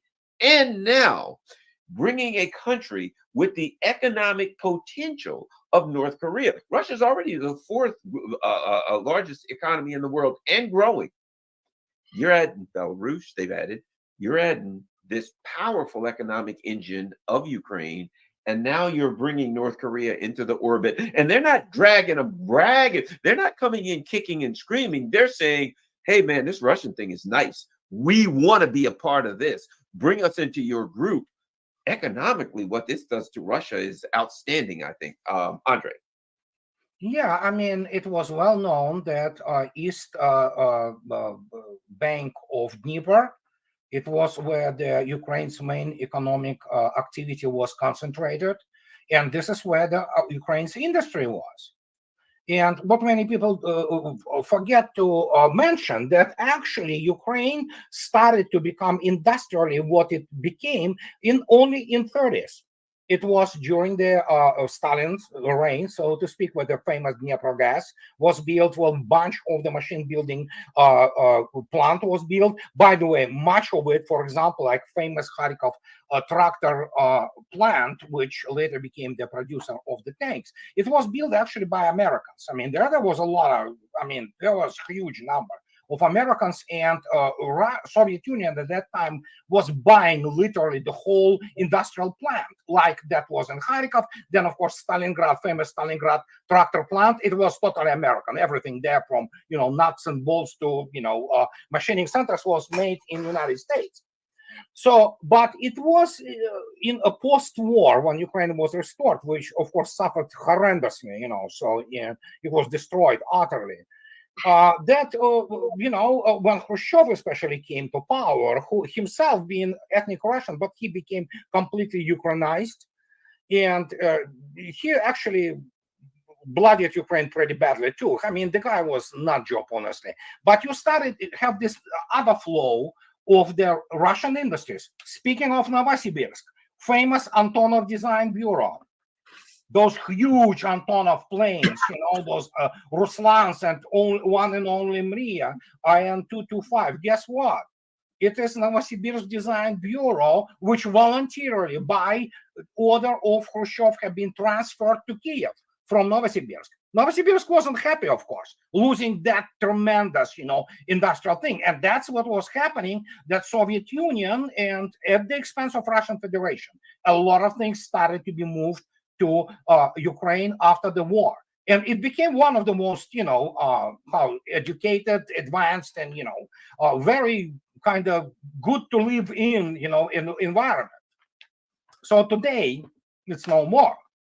And whatever the cluster, industrial cluster, and of course, coal, ferrous materials, things of this nature, black soil, they're primarily now in Russian hands, So what can I say? Well, Putin today, I mean, he came out and he said, you can take it to the bank that we don't need Kharkov. He says, we're not staying there. We're not taking Kharkov. We are there for a completely different reason. That's quoting Putin. And obviously the completely different reason is the annihilation of whatever is left of the armed forces of Ukraine and whatever NATO will try to provide, And then, of course, stretching the front. Russians do not want Kharkov, and it's not as crucial as it used to be, because actually current industrial infrastructure of Ukraine is demolished, especially energy sector. And it's not, as a state, it exists only because it is financed by the West. One of the things that's interesting about this too, Scott, is U.S., God knows I hate to turn on the news here, but when I turn on the news, they ain't talking about Ukraine. It was all about Ukraine. We're going to send this to Ukraine. We're going to send that to Ukraine. Oh, we're going to stop the Russians in Ukraine. We're going to shove them back in Ukraine. Oh, we blew them up and we did this. And today was like, hey, they're in Cuba floating around with hypersonic missiles. Oh my God, they've just taken North Korea. What's going on there? It's like a counterpunch, You're going to punch and the guy bloodies your nose, and now you're not talking about what's happening on with him. You're starting to take bloody nose. It seems like in the world, the Russians are counterpunching now. They're not sitting back in Ukraine, dealing with Ukraine, waiting to see what stupid thing that the neocons are going to do next. Yeah, we're going to send, B-52s. That's what we're giving the Ukrainians next. Now it's now become, oh crap, what punch are the Russians going to throw next? You know what I mean? Like, they've taken the initiative on an international basis away. The news, they've sucked all of the oxygen out of the room. It didn't even, Zelensky's just probably sitting there like, nobody wants to talk to me. Nobody interviews me. Nobody wants to care they're all like, oh my God, are they going to give something to Venezuela? My God, are they going to move something to Nick? You know what I mean? Your thoughts on that, Scott? Let's reflect on what has happened in the last month. If you go back a couple of years, the United States created something called Africa Command. It's stationed in Stuttgart, Germany, but it's Africa Command. And this was, we were going to take over the African continent. This was our goal and objective. We were going to come in there and provide security assistance, and we were going to supplant, because we knew that the French post-colonial reality was not strong, so we were going to prop it up, but eventually push it out of the way. And Africa was to become an American continent. Africa is now, for all intents and purposes, a Russian continent. It's not just the Sahel. It's not just Mali, Burkina Faso, Niger, although that's a big element of it. Chad has, the Russians went in and helped the Chadian military, capture some people that were held captive. Why are the Russians doing that? Why didn't the United States with their vaunted special operations forces or the French who were there in Chad do that? Because Russia's pretty damn good. But the killer about the continent, and this sort of snuck under most people's radar, is Sudan. Sudanese, because Russia was, President Bashir, they were negotiating. Russia was going to try and get a Red Sea port. Yeah. And then Bashir got tossed, and the United States came in, reclassified Sudan, took away the terrorist thing, and they stopped dealing with Russia. Then Wagner came in and started dealing with the other elements, the Rapid Support Forces or whatever they call themselves. Well, Wagner's now the Africa Corps. The Africa Corps works for the Ministry of Defense, and the Ministry of Defense is negotiating with the Sudanese government back to get the Red Sea port in exchange for the provision of ammunition. And the United States, now we've lost everything. We've got nothing in Africa. Africa Command might as well fold up and go away because there's nothing left to command. This is huge. This is a geopolitical shockwave that nobody in the United States is talking about. We're just not talking about, but we lost Africa to Russia and China. Africa Command is finished. We have spent a lot of time in the last 2 years building up a trilateral relationship between the United States, Japan, and South Korea for the purpose of confronting the North and, to a lesser extent, containing China. That trilateral is finished. It's shattered right now. The Japanese and the Chinese and the South Koreans are still trying to figure out just what the hell just happened. Vladimir Putin showed up and instantly their whole life just did it. They are in panic mode, both countries. What happened? What happened? What happened? America doesn't have a response because America's going, what the hell just happened? We made too much fun. We made fun of them. We mocked them, but we never paid attention. They just changed the world. Boom. Now, the other thing, he flies down to Hanoi. And I agree with Andre, Kamran Bay, all this stuff. But it's more than that. Hanoi is one of the linchpins of the ASEAN community that we've been trying to woo over. That's goodbye. Finished. And you attach to that, the Chinese premier just visited Australia. And Australia finally realized that China is more important to it than the United States and in AUKUS, that if they want to live, they actually have to do business with China. The entire Pacific framework, we've been talking about this great strategic pivot to the Pacific America for decades now. The entire framework around which we were going to build this, it's like that scene from The Usual Suspects. And it's gone. The only thing we have left now is the Philippines, but not too long because the Chinese are beating the crap out of the Filipino Marines trying to resupply their ship. There's Taiwan. I think I just was reading some recent assessments came out, that basically has acknowledged that the island falls in 5 days. I just want to reiterate what I just said. The island falls in 5 days. The Taiwanese can't defend it. America can't reinforce it. The island falls in 5 days. That may be hype. Who knows? But my point is, whatever this foundation that the United States thought it had in place upon which it was going to build the American is gone. There's nothing left. It's like a tsunami came in and just took it away. And we haven't realized it yet. Pardon for interruption. Andre, speaking of Africa, what people forget, speaking of Africa, because that's another thing which slipped away, the very moment Admiral Gorshkov at Kazan submarine was at Cuba, there was a joint maneuvers between Egyptian Navy and Russian Pacific Fleet. with, guess what, frigate Marshal Shapashnikov, the 3M-22 Zircon carrier, and Pacific Fleet cruiser Varyag. And what is shouldn't be forgotten that Russians already negotiated and settled with Haftar that Tobruk will be Russian naval base.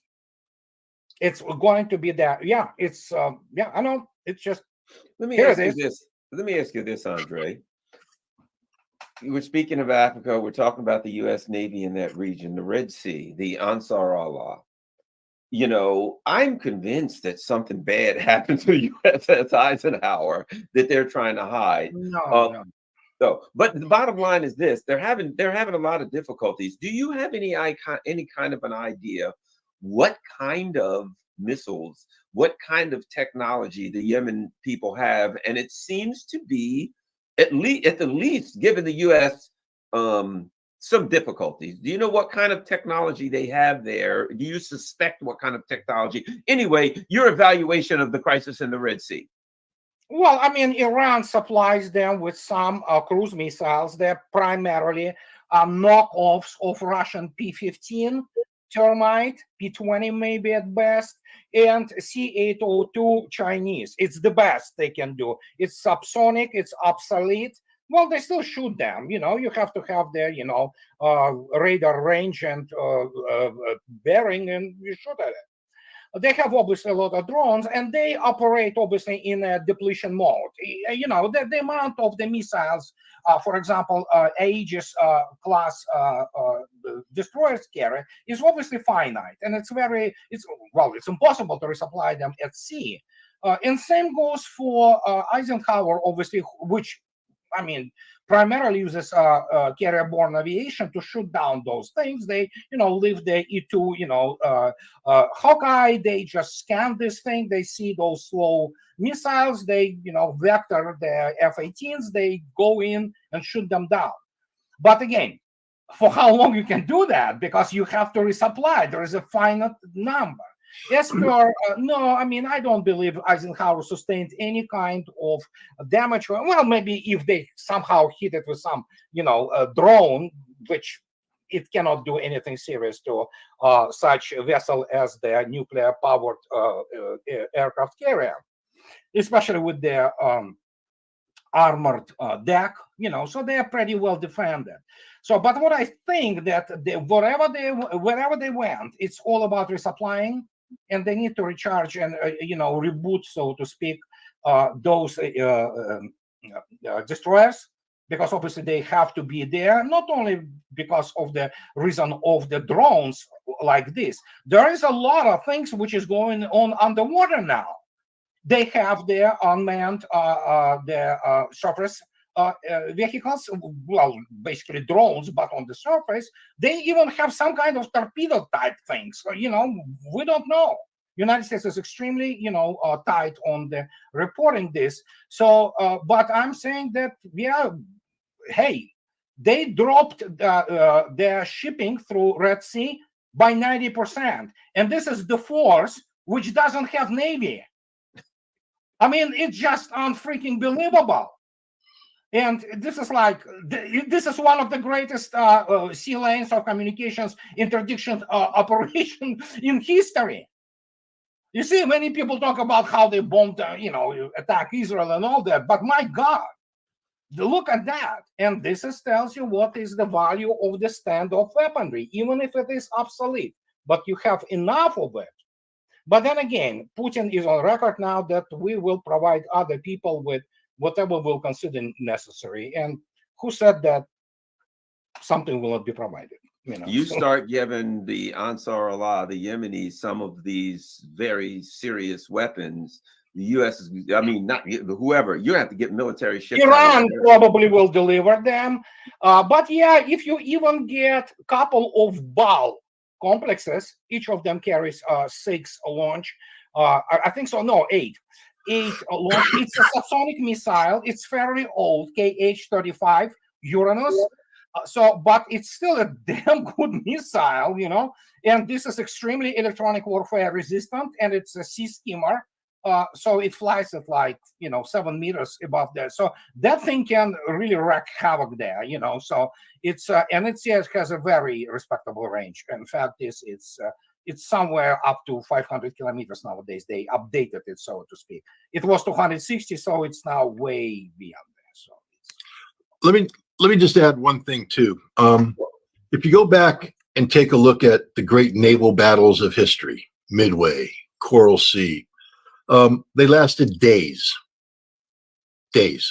of intensity. And then you have stand down periods. The Pacific War was huge amounts of time of boredom and a couple of moments of excitement. The Eisenhower is in 100% excitement mode. Every day is an adventure. Every day. And even though they have the capability to defeat Nasrallah's attacks, it doesn't happen automatically. It means that planes have to be launched. Crews have to be on full alert. They have to be responsive. You make one mistake, Nasrallah will hit your ship and it's all over. This has lasted months. And frankly speaking, what I'm hearing is the crew is exhausted to the point of it cannot do its job. It's not just about the resupply, but Andre's 100% correct. We're firing off $1 million missiles to shoot down weapon systems that cost tens of thousands of dollars, maybe $100,000 if it's top launch. So we only have finite numbers of these missiles, and we're expending them. But the big thing is 24/7. The Eisenhower is on full combat alert. They are launching combat sorties, and the whole carrier is just tension. One mistake, and if you've been on a carrier, you understand when you're doing intense launch and recovery operations like that. It doesn't matter if it's peacetime or wartime. That's exhausting. You have to have your act together, or one mistake and you lose a plane, you lose a crew member, you lose stuff. The ship is just finished. It can't continue the mission. And that's why they had to pull it off station, because literally they can't do this any longer. They are so tired. They're so exhausted. They are worn out to a frazzle. And that's and here's the bad thing. What if we need it in a big fight? The crew can't perform. This crew is, you can't recover like that. This isn't like going out running a mile and then coming home and going, oh, I'm going to take a shower, get a good night's sleep. This is like running multiple marathons back to back to back, and your body has just eaten itself and it's done. This ship has to go offline. That crew needs to be off the ship. That crew needs to rest and rebuild, be out with their family, go on vacation, get drunk, get laid, do something. But they have to stop doing what they're doing right now, because they're broken. And so basically this is where I don't think the Houthi damaged the ship. I don't think they hit it. But I will say this, they broke it. They broke the ship. And so you have experience in the Navy. Let me ask you this also, Andre. I used to, believe it or not, I used to be a hovercraft pilot. I used to run a hovercraft. And, we used to have a saying about how I was also an engineer. I worked on them. We used to have a saying about hovercrafts. There's always something broke. It's just a matter of finding out what it is. There was always something that, to utilize a piece of equipment as complex as a aircraft carrier for months and months and months, I would think the ship would need repairs, upgrades, fixing, that you're wearing absolutely down, along with the men. Yeah, Scott is absolutely correct. 150% correct. There is so much you can take, and at some point of time, you begin to get absolutely exhausted. And guess what? Yes, mechanisms fail. They break.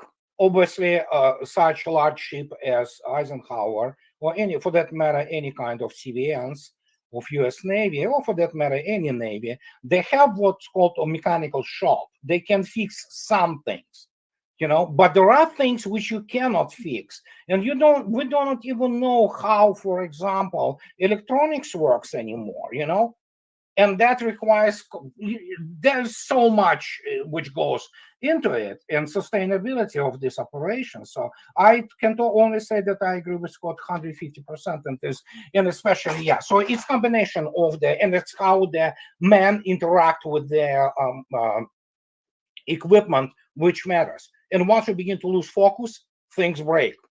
And guess what? Sometimes they break even when you are focused, because metal gets fatigued, the resistors and microchips burn, fans in the cooling system just break down. Air conditioner may break, believe me, I know. It was actually 120, and our two air conditioners which we had went out. It was the most excruciating 3 days before. I burned. I have still scars on my. Well, it's a whole other story. But the point is, yeah, it's just horrible. So I want to point out one thing: the Eisenhower's just been put on notice that it's to redeploy to the Eastern Mediterranean on an emergency basis. Because of Russian Navy. Well, because of also the potential of conflict with Hezbollah. Yeah. And I think it's a huge mistake to put it there. Why? Muscle memory. Okay, the ship has learned bad habits because it's fought a specific threat, and it fought that threat for such a long time that its entire routine is based upon countering the Ansarallah threat, the Houthi threat. And now they're going to go up and they're going to take on Hezbollah. And Hezbollah has completely different systems, completely different, which the Eisenhower hasn't met yet. Certain assumptions were made based upon Houthi range capabilities for standoff and all that, which Hezbollah will be able to blow right through.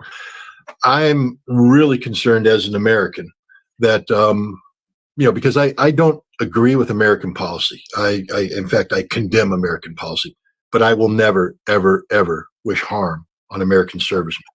And I'm very nervous that Hezbollah is going to hit an American ship, and it's going to hit it with a weapon that's going to do a lot of damage, kill a lot of Americans, mainly maybe sink the ship. And the Eisenhower is the wrong ship to be there right now, because again, they're exhausted. When you're exhausted, you fall back on muscle memory, what you've trained yourself to do most recently. And they have just spent months doing operations against the Houthi threat model.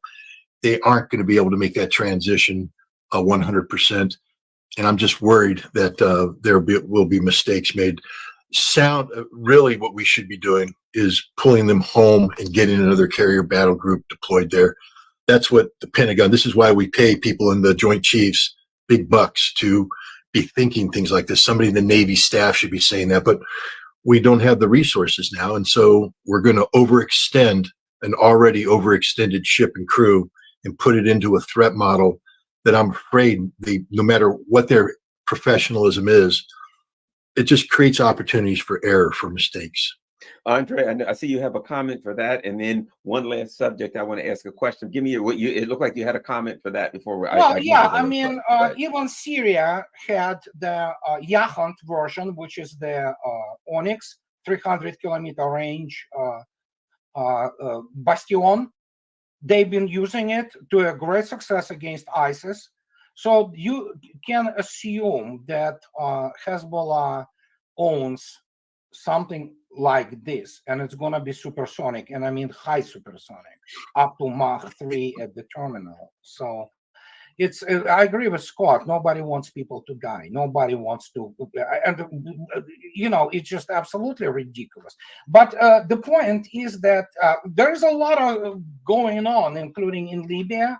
As I already stated, there's an African contingency there, and of course, the Hezbollah, Israel, going to fight. Israel is not going to fight; it's going to get burned there. Okay, the only thing they know is how to bomb.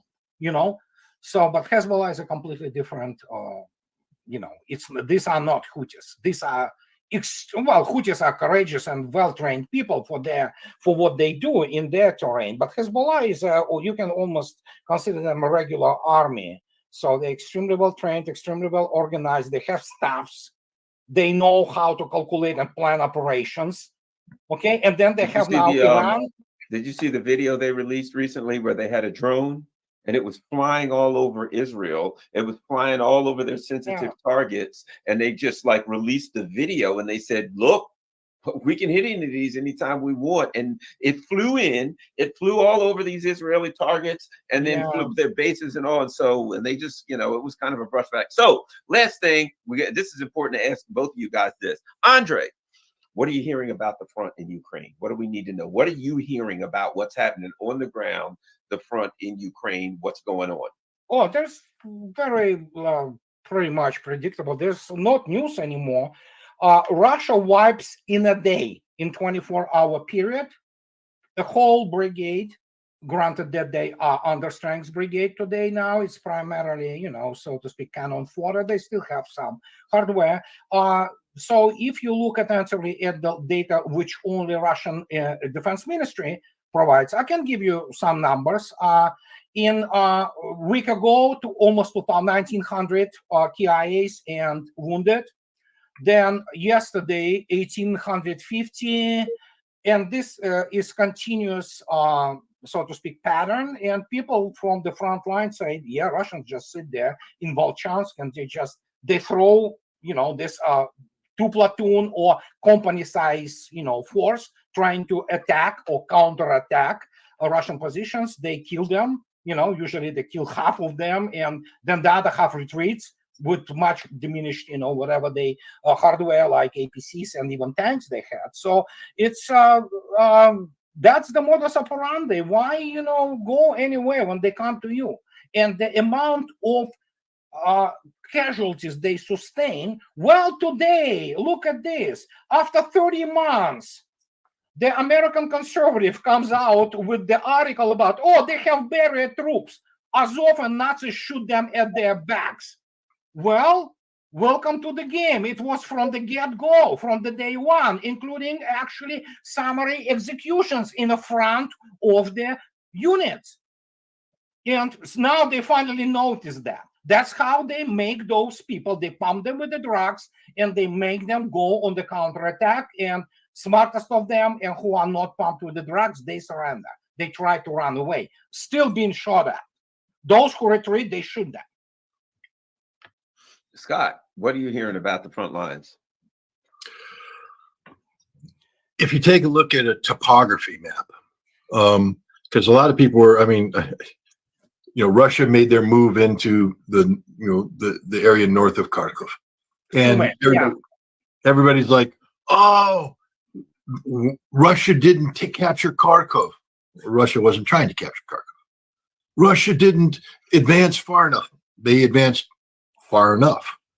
Russia, what happened is Russia came in and seized it's like the Battle of Gettysburg. I'm trying to say it so maybe people can understand.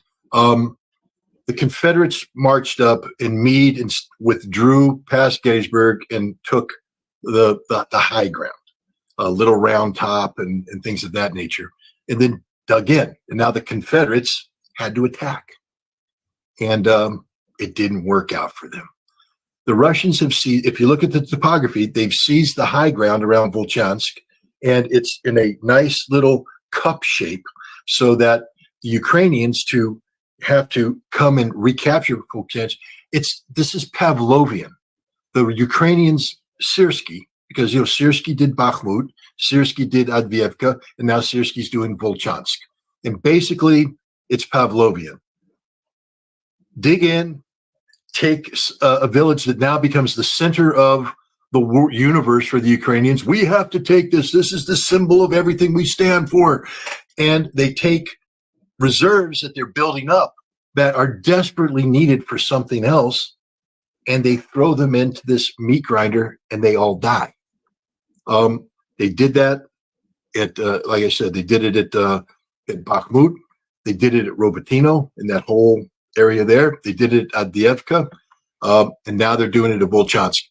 Ukraine, just so people understand, they have been building up some reserve capacity. It's not as big as before, but they have, NATO has been training brigade-sized elements. So they have maybe 12 to 20,000 NATO trained troops now that are coming in, falling in on equipment, and then they have their emergency mobilization territorials. And so Syrski's been told to take everything that's coming in, all this stuff that's supposed to be, just so you understand, plugging holes near Chasiv Yar, plugging holes in Zaporizhia, holding the front in Kherson, reserves in Odessa, things that these reserves were supposed to be doing. They now are being compelled to launch a major offensive into a prepared Russian defense, and the Russians will slaughter them. Putin said it. He said, if they want to come, and we'll kill them all. Literally, we'll kill. That's what they're about. The Russians aren't there to capture Kharkov. The Russians are there to demilitarize the Ukrainians, and the Ukrainians appear to once again taken the bait. They need to do something by NATO summit. They need to show NATO that all this training, all this money adds up, and they won't. They'll just do what they did last time: die in large numbers. When they start this counteroffensive, Andrei's numbers are going to double easily. Are the Russians suffering? Yeah. I mean, look, one of the things Ukrainians have right now in spades is drones, and but look at what the Russians have done. I mean, this is why war has changed. So the Russians move forward. They launch their attack. They move forward, and they get their infantry in, and they dig in. They dig in. Now, the Ukrainians have the sky over that area covered with drones. If you try and move your troops in, they're going to hit you with the drones. I just had two very good friends get hit by a drone last night. They both survived, but it's dangerous. It's dangerous. So what do the Russians have now? They have drones that resupply. And so the troops go in, dig in, and then the resupply drone comes in, gives them their food, gives them their medicine, delivers the mail. If the Russians have a wounded guy, they now have a drone to take a wounded guy out. And so the Russians just dig in, and then they bring them their anti-tank missiles. They bring them the stuff they need. And now the Russians have built this defense system that when the Ukrainians come is going to slaughter them. They're going to be hit with fabs. They're going to be hit with drones. They're going to be hit with artillery. They're going to be hit with toss, the thermobaric weapons. This isn't even going to be a close fight. It's going to be murder, slaughter. That's what the Russians are doing right now. And the genius of this is they're doing it as far away from Odessa as possible. I just want you to think about that. They're doing it as far away from Odessa as possible. What I'm saying is all of Ukraine's strategic reserves that were supposed to secure Odessa are going to be sacrificed in Kharkov. And Russia still has 300,000 troops it hasn't committed to the fight yet. Andre, well, we're just about out of time. You get the last. Cultfig, follow me.